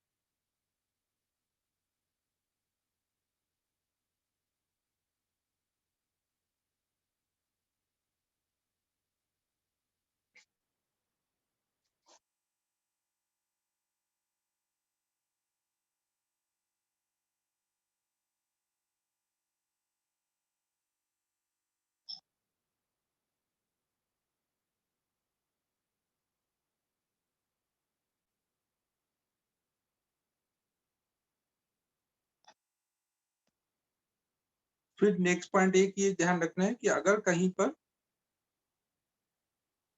B dot DL zero है, तो इसका मतलब ये नहीं है कि ये बात नहीं बोल रहा है कि हर पॉइंट पे बी जीरो है। बी जीरो हो भी सकता है, नहीं भी हो सकता है ना, समझो बच्चों। जैसे यहाँ पे एक जगह देखो कोई करंट है ही नहीं है, इधर कोई करंट नहीं है, और आपने एक लूप लिया, तो बी डॉट डीएल क्या आएगा, जीरो। लेकिन करंट यहाँ पर है और आपने यहाँ पे लूप लिया, अंदर करंट नहीं है, तो बी तो है हर पॉइंट पर, लेकिन बी डॉट डीएल जीरो है। तो केवल आपको बोला जाए बी डॉट डीएल जीरो है, तो आप ये नहीं बोल दोगे कि हर पॉइंट पे बी जीरो है। बी जीरो हो भी सकता है, नहीं भी हो सकता है। B dot DL equal to zero क्या इंप्लाई कर रहा है कि बी में और मे नॉट बी जीरो। समझो, इस केस में B may not be zero है, लेकिन फिर भी बी डॉट डीएल जीरो आएगा। यहाँ पे करंट है ही नहीं है, तो बी जीरो है, इसलिए बी डॉट डीएल जीरो आएगा। समझ आ रहा है बच्चों?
अभी आ रही है आवाज?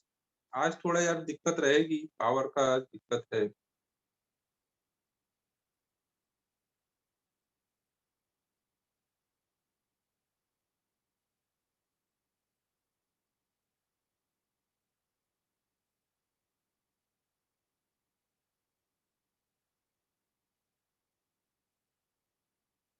बारिश जब होती है ज्यादा, तो पावर की दिक्कत शुरू हो जाती है इधर।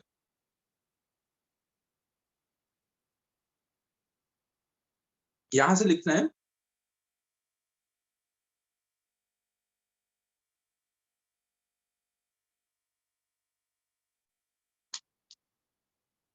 यार हांगकांग वाला नहीं, मैंने व्हाइट बैकग्राउंड लगाया ताकि थोड़ा फीलिंग आए कि स्क्रीन बोर्ड के सामने ही बैठे हुए हैं, बोर्ड पे लिख रहे हो, बोर्ड के सामने बैठे हुए हैं।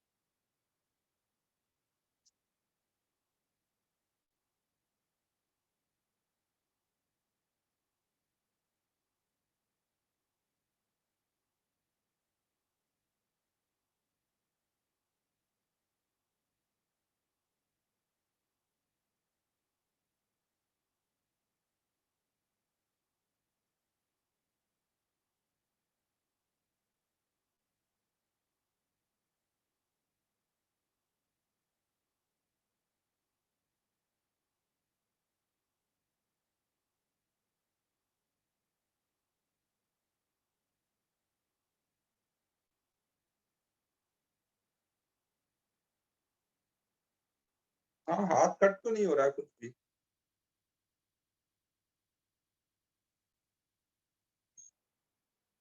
सही चल रहा है। अभी जो रिकॉर्डिंग कर रहा हूँ उसमें भी थोड़ा सा सही से बड़ा करके वीडियो लगा दिया है नीचे, तो रिकॉर्डिंग में भी देखने में अच्छा लगेगा।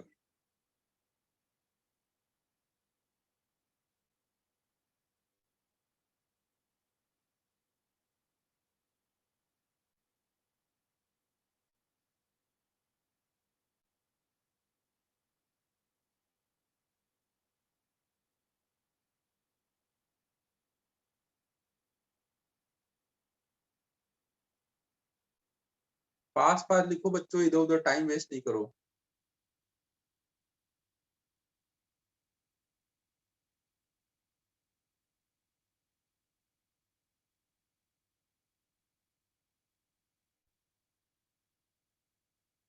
यार ये एम्पियर्स लॉ वाला पार्ट खत्म हो जाएगा तो 3 लेक्चर और लगेंगे।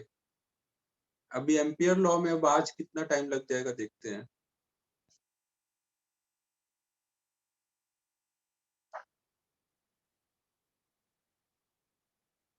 नीचे करना है ना, ऊपर नीचे यार बहुत कंफ्यूजन होती है। नीचे करना है ना, नीचे वाला पार्ट देखना है ना तुझे अभी। अबे रजत, एक्सरसाइज 2 पहले देख लो, लास्ट ईयर वाला भी एक्सरसाइज 2 का डिस्कशन पड़ा होगा वीडियो लेक्चर में। उसमें देख के जितने हो पाए कर लो, थोड़े बहुत बचेंगे फिर वो अलग से ही पूछ लेना। अब आगे के तो सारे चैप्टर के डिस्कशन पड़े होंगे, जिनके नहीं होंगे उनके कर लेंगे। जो थोड़े बहुत ही बचेंगे फिर वो अलग से ही पूछ लेना।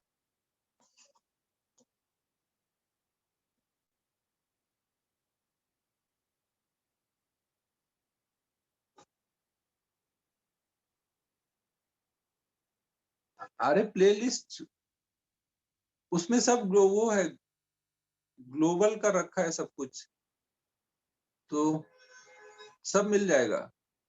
चैनल में है ना प्लेलिस्ट।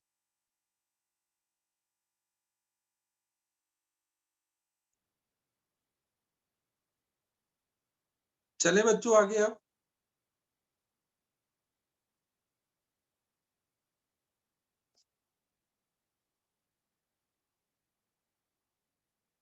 ना ऐसे स्टेटमेंट आएंगे ना कि if B zero then integral B dot d l must be zero, और उल्टा if B dot d l is zero then B may or may not be zero. ना ऐसे स्टेटमेंट ध्यान रखना है।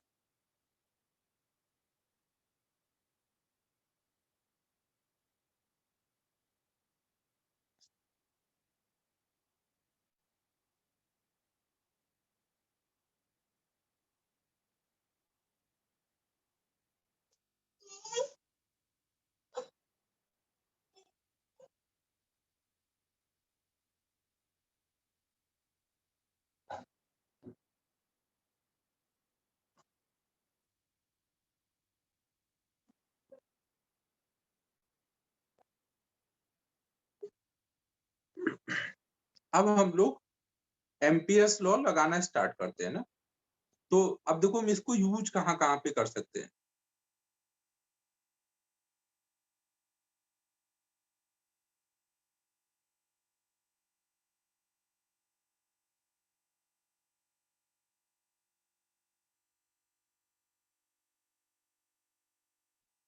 तो एक तो हम लोग स्ट्रेट लॉन्ग वायर की वजह से बी निकालने के लिए इसको यूज कर सकते हैं।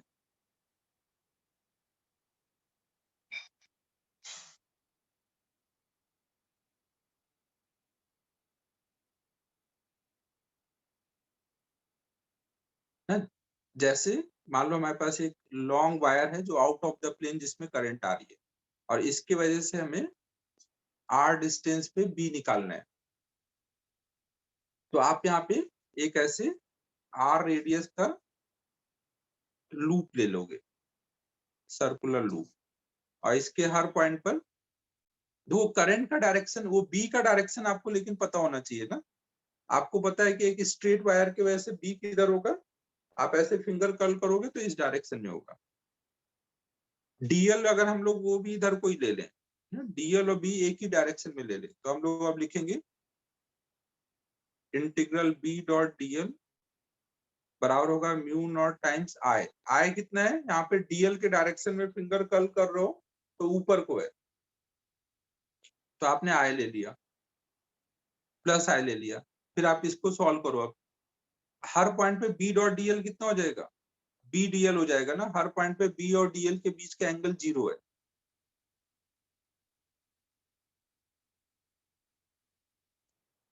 ठीक है, फिर बी यहाँ हर पॉइंट पे सेम है। अब देखो यहाँ सिमेट्री है कि हर पॉइंट पे बी सेम है, तो आप यहाँ पे बी हर डीएल के लिए तो बी को बाहर निकाल लोगे और डीएल डीएल सारा ऐड कर लोगे।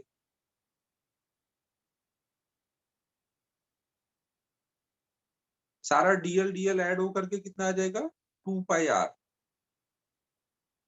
तो इससे बी की वैल्यू आ जाएगी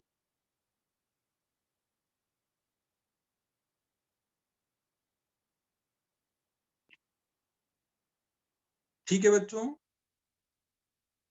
बी की वैल्यू ऐसे हम लोग निकाल सकते हैं। मैंने डीएल देखो अभी बी के डायरेक्शन में लिया था, अगर कोई डीएल अपोजिट लेता तो क्या आंसर गलत आता? तो मैं वो भी कर देता हूँ, उससे भी सेम आंसर आएगा। डीएल किधर भी लो उससे आंसर पे कोई फर्क नहीं पड़ेगा। नोट कर लो इसको।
अब देखो अगर हम लोग current out of the plane आ रहा है और आर डिस्टेंस पे हमें बी निकालना है,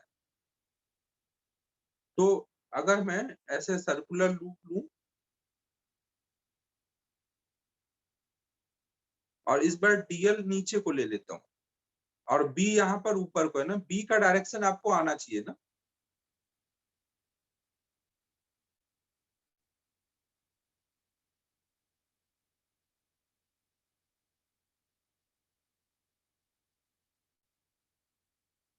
तो अब यहाँ पे जब आप हर पॉइंट के लिए एम्पियर्स लॉ लगाओगे, integral B dot DL equal to mu naught times I, तो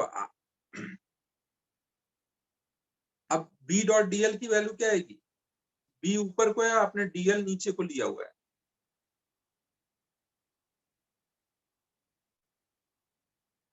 बी डॉट डीएल बच्चों कितना होगा? माइनस बी डीएल होगा। अभी ऊपर वाली लाइन में मैंने फॉर्मूला लिखा था ना, नीचे अब अप्लाई कर रहा हूँ। और यहाँ पे करंट की वैल्यू क्या लोगे? अगर डीएल आपने ऐसे लिया है तो यहाँ म्यू नॉट टाइम्स आई, आई की साइन क्या होगी? माइनस होगी ना। ऊपर वाला फॉर्मूला था ना, नीचे में फॉर्मूले में वैल्यू डाल रहा हूँ, आई की वैल्यू अब नीचे डाल रहा हूँ। तो देख लो माइनस कॉमन होके कट जाएगा। इसी हिसाब से सब बनाया गया है कि अगर डीएल उल्टा होगा तो इधर भी माइनस आएगा, इधर भी माइनस आएगा, तो वो कट जाएगा।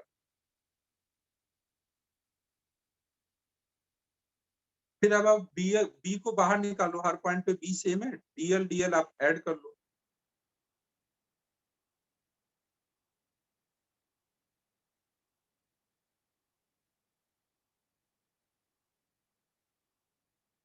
तो इस बात के लिए परेशान नहीं होना है कि किधर को डीएल ले, किधर को भी ले लो, जिधर को डीएल लो, बट उसके अकॉर्डिंग ही करंट का फिर साइन ले लो, तो अपने आप ही वो माइनस जो भी होगा कट जाएगा। नोट कर लो इसको।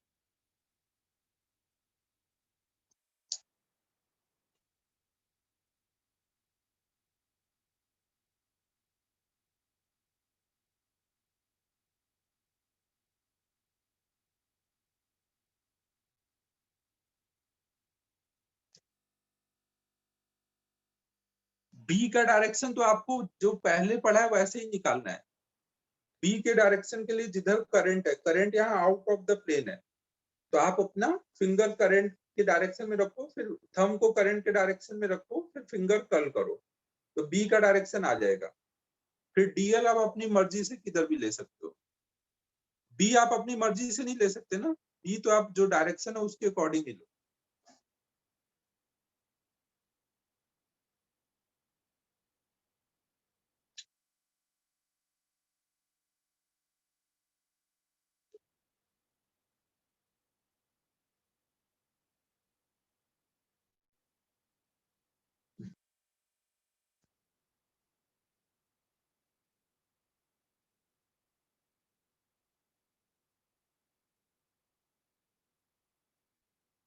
अब देखो इसको यूज करके हम एक तो फाइनाइट वायर की वजह से बी निकाल सकते हैं, दूसरा हम लॉन्ग सिलेंडर की वजह से बी निकाल सकते हैं।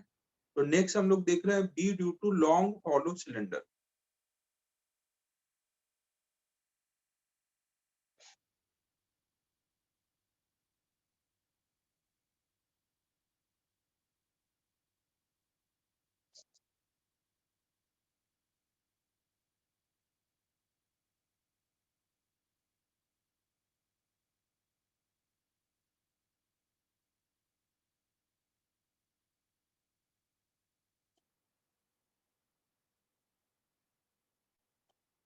मान लो हमारे पास एक लॉन्ग सिलेंडर है जिसके सरफेस से आई करंट फ्लो की जा रही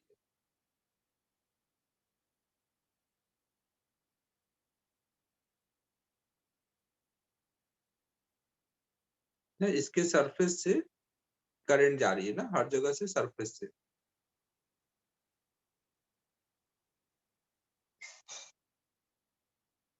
तो अगर मैं इसका ऊपर से डायग्राम देखूं, टॉप व्यू, तो मुझे क्या दिख रहा होगा?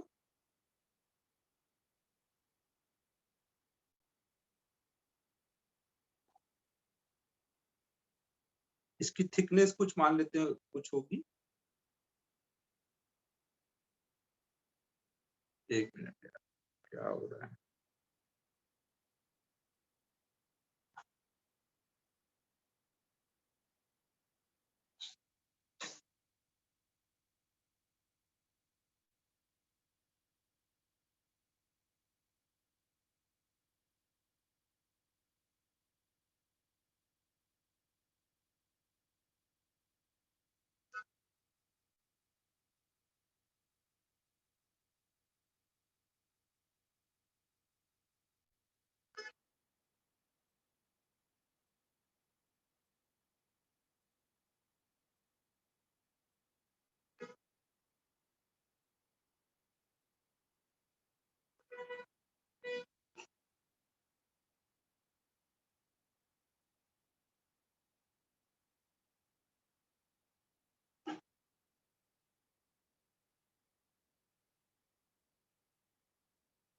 तो देखो बच्चों, यहाँ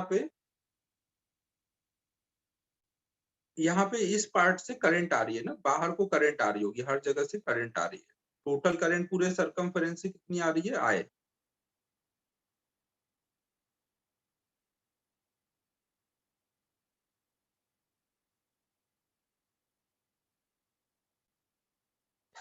हॉलो सिलेंडर है ना, उसके सरफेस से आ रही होगी ना, ऐसे हॉलो सिलेंडर है, सरफेस से ऐसे करंट आ रही है। अब इसके वजह से मान लो सिलेंडर का रेडियस कुछ कैपिटल आ रहा है, तो इसके वजह से अब हमें बी निकालना है, इसके अंदर के साइड में और बाहर के साइड में। तो हम लोग मान लो पहला केस करते हैं जब हम बाहर के साइड में निकालना है। अगर हमें आ रही R greater than capital R, तो क्या हो रहा होगा?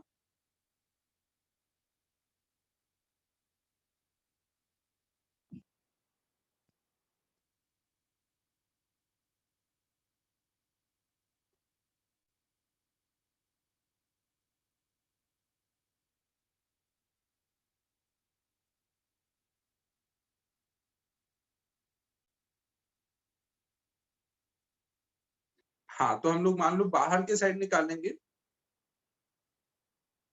यहाँ निकाल रहे हैं आर डिस्टेंस पर। तो जब बाहर निकालोगे तो क्या होगा? इसकी वजह से जो बी बाहर के साइड होगा वो सर्कुलर लूप बन रहा होगा ना, ऐसे सर्कुलर लूप बन रहा होगा।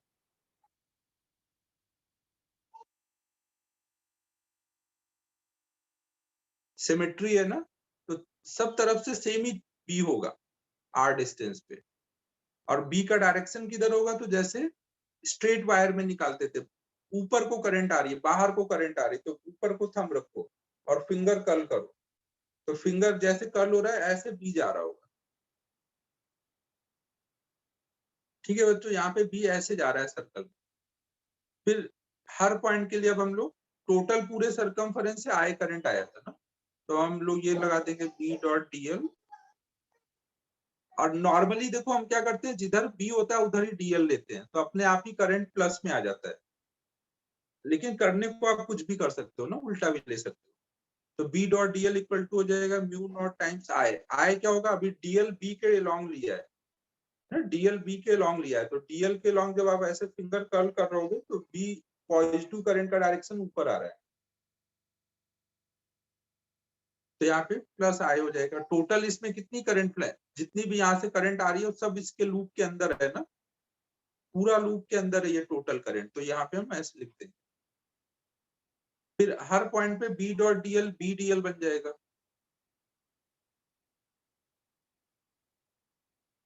फिर बी हर पॉइंट पे सेम है तो बाहर आ जाएगा,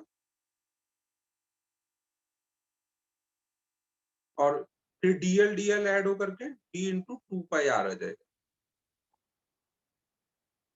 तो इससे बी की वैल्यू आ जा रही है म्यू नॉट आई अपॉन में 2 पाई आर। तो बाहर अगर आपको करंट निकालना है, बी निकालना है, तो इसका मतलब सारा का सारा आप करंट कहाँ मान लो, उसके एक्सिस पे, और स्ट्रेट वायर वाला फॉर्मूला लगा दो।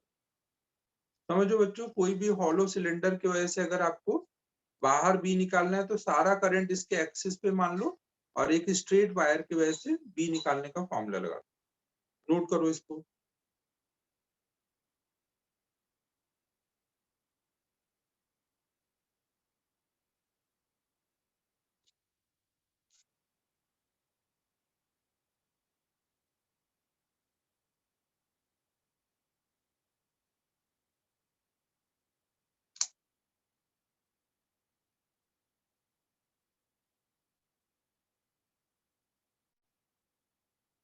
क्या हुआ भावेश?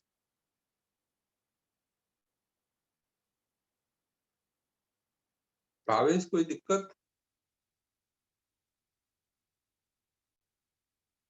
भावेश का मैसेज आता तो मैं डर जाता हूँ।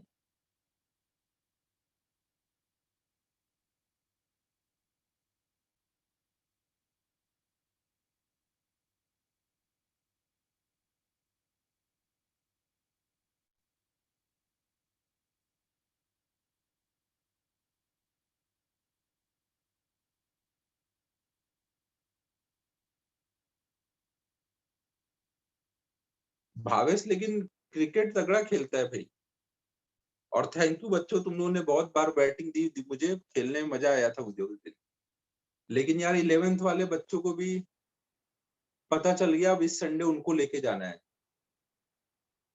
विजय सर ने सबको बता दिया, तो अब फिर से 11th वालों को इस संडे लेके जाऊंगा।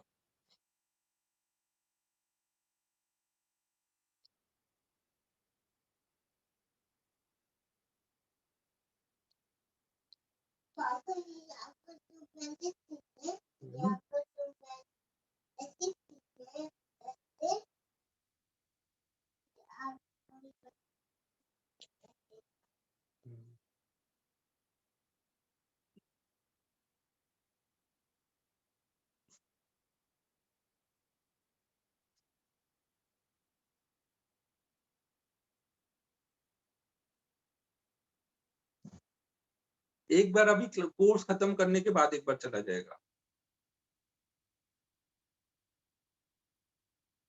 अब देखो, अगर हम लोग अंदर के साइड में निकालते हैं, सेकेंड केस,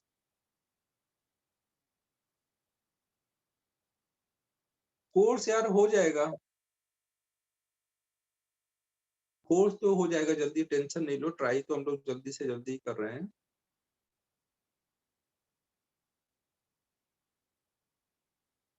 अगर आर लेस देन आर होगा,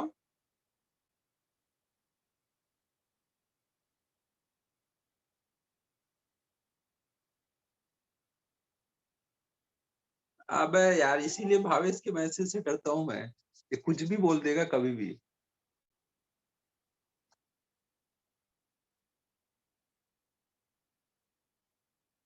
तो यहाँ पर अगर हमें अंदर के साइड में निकालना है,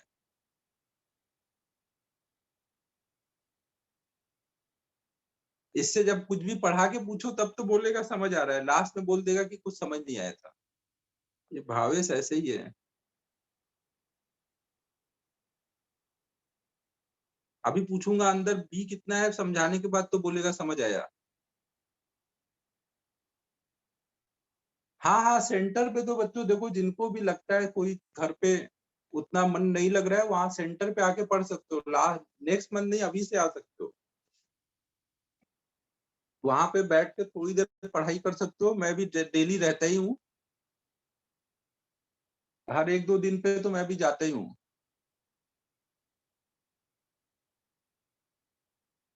पढ़ाई में मन नहीं लग रहा है तो उसके लिए तो पढ़ना ही पड़ता है भावेश यार, और क्या ऑप्शन है।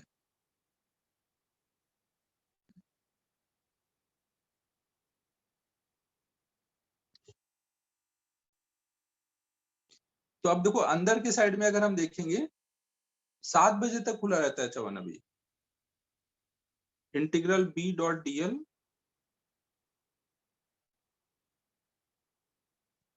Equal to mu not into I. तो इस बार देखो करंट कितनी क्लोज हो रही है इससे। अगर आपका अंदर सर्कुलर लूप लोगे तो करंट तो सारी बाहर होगी ना। करंट अगर सारी बाहर होगी तो ये वाला पूरा टर्म, 1 मिनट सार्थक, अब रुक जा भाई। करंट इनक्लोज कितना है, 0। तो अब हमारा बी डॉट डीएल 0 है। तो डीएल डीएल तो 0 हो नहीं सकता भाई, डीएल डीएल तो 2 पाई आ रहेगा। तो यहाँ पे 0 क्या हो सकता है, बी 0 हो सकता है। मतलब एक हॉलो सिलेंडर की वजह से अंदर के साइड में बी 0 होगा, और बाहर के साइड में बी एक्सिस पे सारा करंट लेके लिख देंगे। सेम वैसा ही है जैसा हम हॉलो स्फीयर में करते थे इलेक्ट्रिक फील्ड में। तो ग्राफ कैसा बन जाएगा बी और आर का,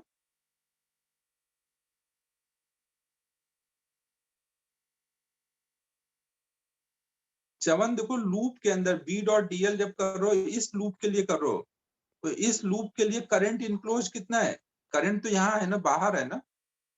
लूप के अंदर का करंट लिखते थे ना एम्पियर्स लॉ में, याद करो।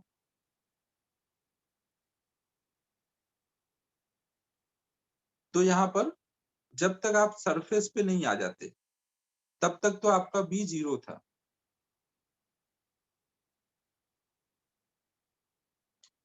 फिर जैसे ही सरफेस पे आएंगे तो सरफेस पे आते ही बी की वैल्यू हो जाएगी म्यू नॉट आई अपॉन में 2 पाई आर। और इसके बाद ये फिर कम होता जाएगा बाहर जाने पर, लास्ट में इनफाइनाइट पे जाके 0 हो जाएगा।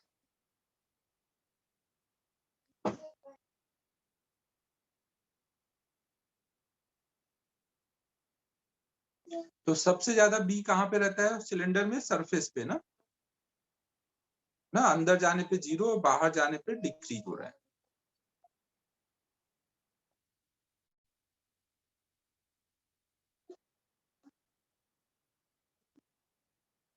ठीक है बच्चों, समझ आया सभी को।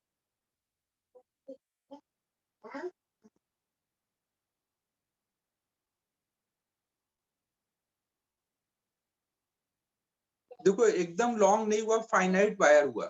फाइनाइट वायर के लिए तो अलग फॉर्मूला लिखाया हुआ है, वो होता है। ये सब लॉन्ग वायर के लिए हो सकता है, या अगर वायर ज्यादा लॉन्ग नहीं है तो एकदम उसके क्लोज हो तब ये लगा सकते हो। वायर के अगर एकदम क्लोज हो जाओ, है ये वायर है तो एकदम इसके एकदम क्लोज जाके देखोगे तो आप ये रिजल्ट लगा सकते हो। ये फाइनाइट है लेकिन इसके लिए भी लग जाएगा क्लोज।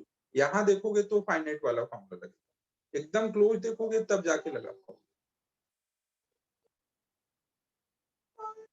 समझो ना, एकदम जब क्लोज जाओगे तो फिर ये अल्फा और बीटा क्या हो जाएगा, फिर 90 हो जाएगा। दूर से 90 नहीं होगा। नहीं नहीं नहीं नहीं नहीं, वो नहीं हो पाएगा भाई। फाइनाइट वायर के लिए सिलेंडर, फाइनाइट वायर वाला फॉर्मूला वो मतलब बोल नहीं सकता यार, कभी ऐसा अप्लाई करके सोचा नहीं है। तो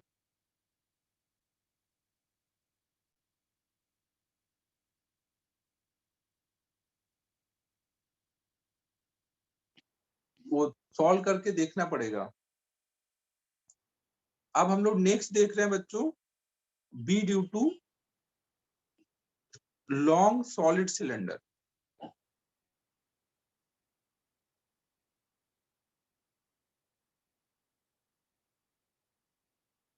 चवन यार 7 साल लिखो बेटा, टाइम इतना भी नहीं है अपने पास।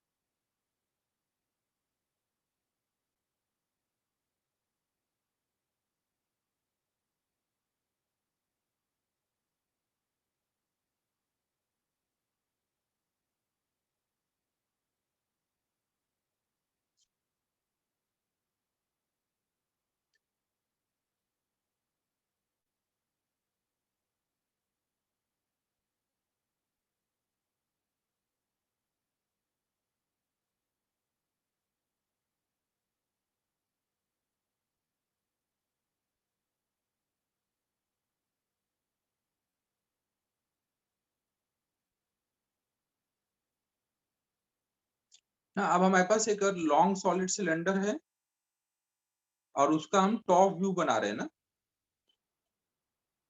इसमें बाहर को करंट आ रही है हर जगह से ना, पूरे में करंट भरी हुई है ना। करंट कितनी टोटल आ रही है कुछ आए।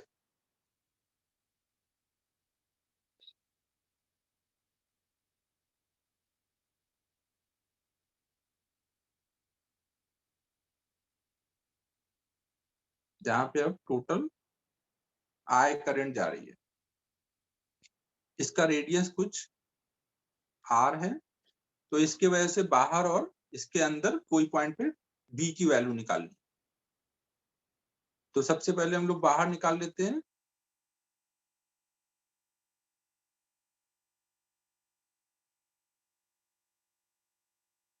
बाहर अगर हम निकालेंगे तो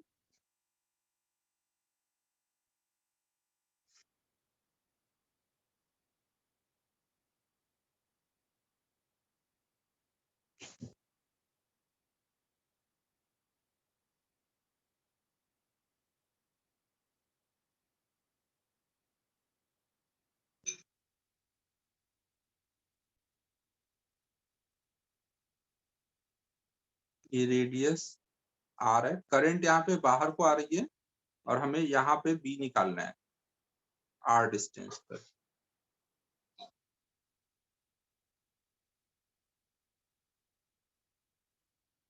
तो करंट अगर बाहर को आ रही है तो यहाँ पर बी कैसे आ रहा होगा, ऐसे आर रेडियस का हम लूप ले लेंगे।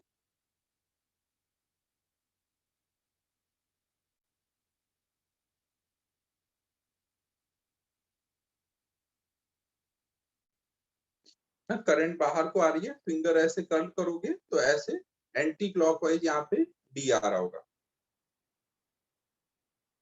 इस डायरेक्शन में बी है। हम लोग डीएल भी इधर को ही लेते हैं, डी डीएल हर जगह सेम डायरेक्शन में रहेगा। तो हम लोग यहाँ लिख देंगे इंटीग्रल बी डॉट डीएल बराबर नेट करंट। इस बार कितना एनक्लोज आएगा लूप में, पूरी सिलेंडर के क्रॉस सेक्शन एरिया से आय करंट जा रही है, पूरे क्रॉस सेक्शन से आय करंट जा रहा है, तो पूरा आय करंट अपने लूप के अंदर आ रहा है ना। पूरे लूप के अंदर ये पूरा आय करंट है, तो ये mu naught times into I. फिर बी डॉट डीएल क्या हो जाएगा, हर पॉइंट पे B dot DL B DL बन जाएगा। फिर बी की वैल्यू हर पॉइंट पे सेम है तो बाहर निकाल देंगे, डीएल डीएल ऐड करके 2 पाई आर लिख देंगे, तो बी की वैल्यू आ जाएगी म्यू नॉट आई अपॉन में 2 पाई आर। मतलब सॉलिड सिलेंडर हो या हॉलो सिलेंडर, बाहर बी निकालना है तो आप सारा का सारा करंट उसके एक्सिस पे मान के लिख सकते हो। ठीक है बच्चों, सॉलिड सिलेंडर हो या हॉलो सिलेंडर, दोनों में ये चीज लगेगी।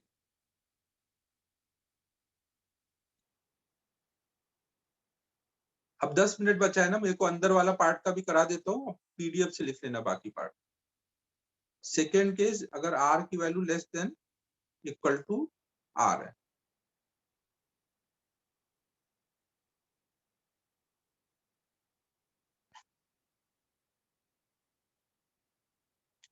ना इस बार हमें अंदर कहीं निकालना है आर डिस्टेंस पे। तो इस बार जब आप आर रेडियस का ऐसे लूप बनाओगे तो उसमें कितनी करंट आएगी, पूरे कैपिटल आर रेडियस से अगर आई करंट जा रही है ना, पूरे कैपिटल आर रेडियस से बाहर को आई करंट आ रही है, करंट का डायरेक्शन बाहर को है ना, तो पूरे आर रेडियस से अगर आई करंट आ रही है तो इस बार इतने रेडियस के लूप में से कितनी करंट जाएगी, आप क्या लिखोगे, आई अपॉन में pi R square, current per unit area इतना है तो इस एरिया से कितनी जाएगी इनटू पाई आर स्क्वायर, ये मान लो आई डैश है। करंट पूरे इतने कैपिटल आर रेडियस एरिया में डिस्ट्रीब्यूटेड था ना, यहाँ पे एरिया में डिस्ट्रीब्यूटेड है, इसलिए करंट पर यूनिट एरिया निकालेंगे, फिर जितने एरिया में पूछा गया वो एरिया मल्टीप्लाई कर लेंगे। खालकर क्लियर है ना, आई आर बाय आर नहीं होगा।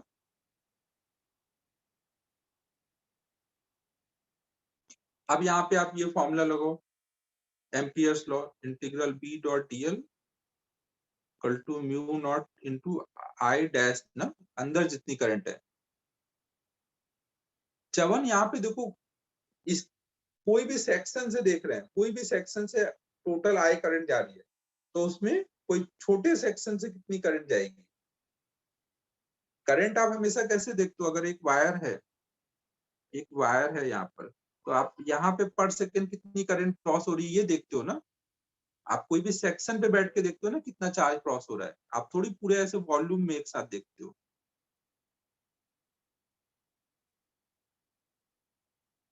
ना। करंट अगर बाहर को है, करंट अगर बाहर को है तो, और आप डीएल मान लो ऐसे लेते हो, तो डीएल के डायरेक्शन में जब आप अपने राइट हैंड के फिंगर्स को कर्ल करोगे तो पॉजिटिव करंट ऊपर को है ना, तो यहाँ तो ऑलरेडी सब करंट ऊपर को ही है, हमने बी के डायरेक्शन में ही डीएल लिया है ताकि अपने को कोई प्लस माइनस का टेंशन ना हो।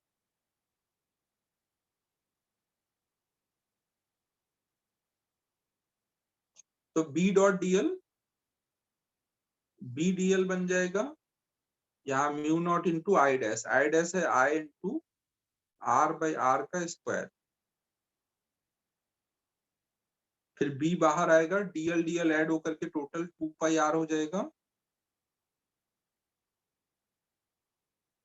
भावेश भाई समझ आ रहा है ना, तो ये कितना हो जाएगा, B equal to mu not I R upon में 2 pi R square.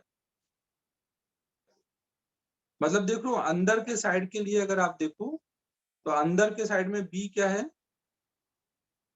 Directly proportional to R है, जब आर की वैल्यू लेस देन आर है, और बाहर के साइड में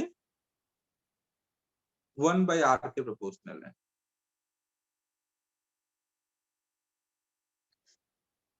समझ आ रहा है, भावेश बोल दे यार, इतना क्या शर्मा रहा है।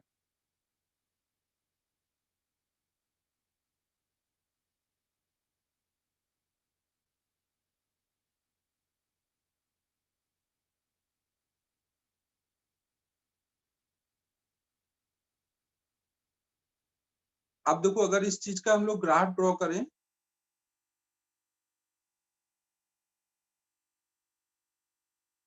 भावेश है या चला गया, अगर इस चीज का ग्राफ ड्रॉ करें तो पहले ये ग्राफ क्या होगा, लीनियरली बढ़ेगा ना, डायरेक्टली आर के प्रोपोर्शनल है, और सरफेस पे आने के बाद फिर 1 बाई आर के प्रोपोर्शनल है, तो ऐसे कम होने लगेगा। सबसे ज्यादा बी कहाँ पे आएगा, सॉलिड सिलेंडर में भी म्यू नॉट आई अपॉन में 2 पाई आर उसके सरफेस पर।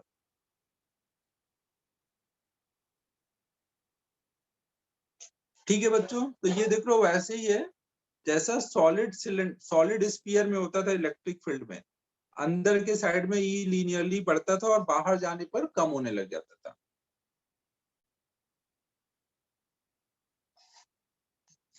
ठीक है बच्चों,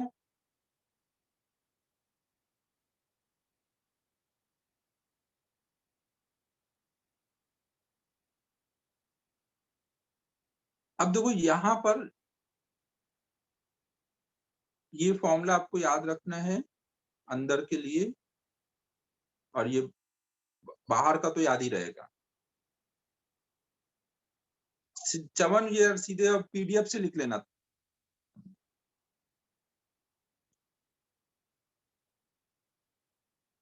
अब देखो यहाँ पर आई अपॉन में पाई आर स्क्वायर को आप क्या लिख सकते हो, ये मैंने ऐसे बना दिया है ना, हर एक वायर के लिए अंदर बी कितना होगा बाहर बी कितना होगा, वो फॉर्मूला याद रखना है ना। टोटल करंट अपॉन में total cross section area pi R square, इसको आप क्या लिख सकते हो, जे लिख सकते हो ना। यहाँ पे आप लिख सकते हो mu nought J into R by 2। इतने टर्म को मैंने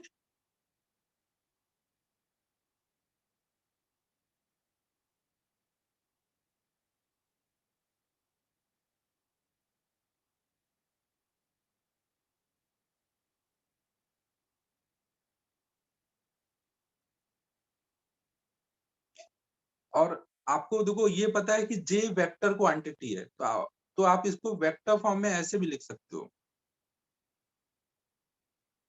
अंदर के लिए बी जो होगा उसको आप वेक्टर फॉर्म में ऐसे भी लिख सकते हो, mu nought by 2 J cross are.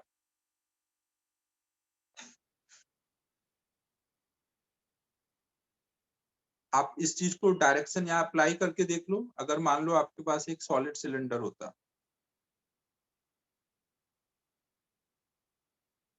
अंदर के लिए ये है ना, और अगर आप यहाँ आर डिस्टेंस पे देख रहे हो तो आर वेक्टर ऐसे जा रहा है, करंट अगर बाहर को आ रहा है तो जे वेक्टर बाहर को है, और यहाँ पे बी किधर को होना चाहिए, आपको पता है बी यहाँ पे ऐसे लूप में होगा।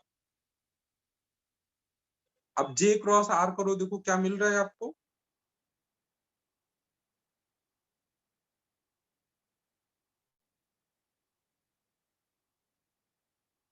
जे क्रॉस आर करो तो पहले देखो क्या करो, जे ऊपर को है, ऊपर को रखो जे के लॉन्ग, और आर उधर को है, तो ऐसे कर्ल करो तो ये थंब इधर जा रहा है ना, तो जे क्रॉस आर देख लो इधर को आ रहा है। समझ आ रहा है बच्चों, यही होना भी चाहिए था अगर करंट बाहर को है, अगर करंट आपका बाहर को है तो बी ऐसे ही होगा ना। यहाँ अगर करंट बाहर को है, करंट जब बाहर को रहता है तो ऐसे ही करंट वो बी का डायरेक्शन आता है ना, तो जे क्रॉस आर करोगे तो उससे भी आ जाएगा। ये कर पा रहे हो, जे क्रॉस आर समझ आ रहा है, जे ऊपर को है और आर उस साइड को है, तो ऐसे रख के कर्ल करो, थंब देखो इधर जा रहा है। समझ आ पा रहे हैं सभी लोग, यहाँ पर ऊपर को यहाँ पे इस जगह पे अपना हैंड रखो और फिंगर ऊपर को पॉइंट करो और ऐसे रखो कि इस साइड को कर्ल हो पाए, तो देखो थंब इधर जा रहा होगा, मतलब इस पॉइंट पे बी का डायरेक्शन इधर को आ रहा है। कर पा रहे हो बच्चों, तो ऐसे वेक्टर फॉर्म में आप उसको अंदर वाले मैग्नेटिक फील्ड को आप ऐसे लिखते हो।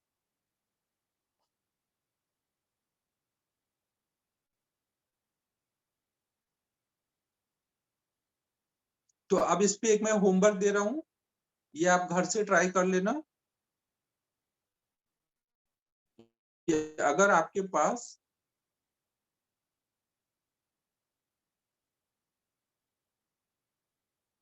एक ऐसा सॉलिड सिलेंडर है जिससे टोटल आई करंट जा रही है,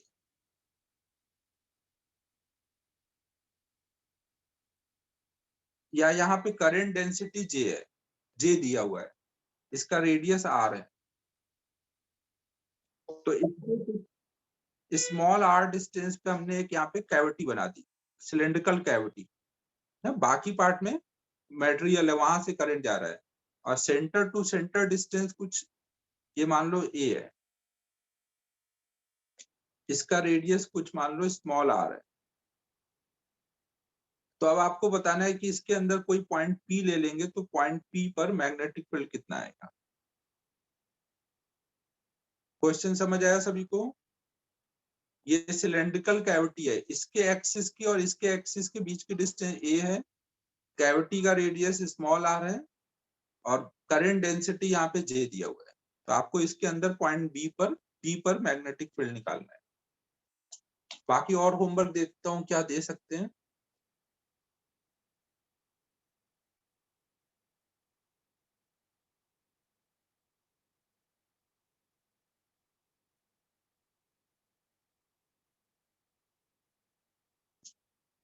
इंटेक्स 2 तक तो अपना पूरा हो गया था। ये इसी को लिख दिया है श्रेयस, देखो इसको सॉल्व करोगे तो ये वही आएगा। जे क्रॉस आर करोगे तो जे आर साइन 90 1 हो जाएगा। डायरेक्शन के साथ ये आ रहा है इसलिए देख करके ऑब्जर्वेशन से लिखा गया एक तरह से। ज्यादा होमवर्क नहीं देना है आज, ज्यादा है नहीं देना होमवर्क में।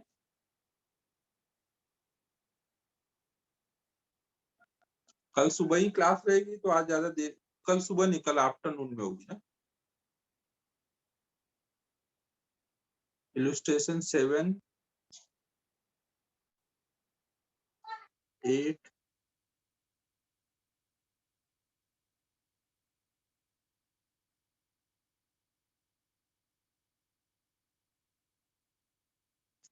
9th भी आप ट्राई कर लेना। 9th तो जैसा अभी ऊपर वाला दिया है वैसा ही टाइप है, बट ट्राई कर लेना, हम लोग अगली क्लास में फिर वो देखेंगे।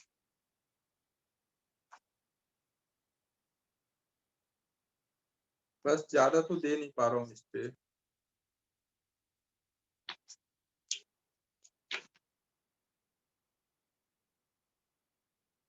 बस बच्चों आज तो और ज्यादा होमवर्क नहीं हो पाएगा, कल दूंगा और ज्यादा।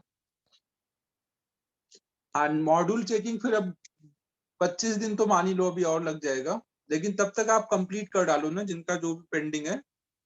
और तब तक यूनिट टेस्ट वगैरह बस थोड़ा रहेगा तो उस चक्कर में आना पड़ जाएगा। ठीक है बच्चों, फिर क्लोज कर रहा हूँ। Bye bye.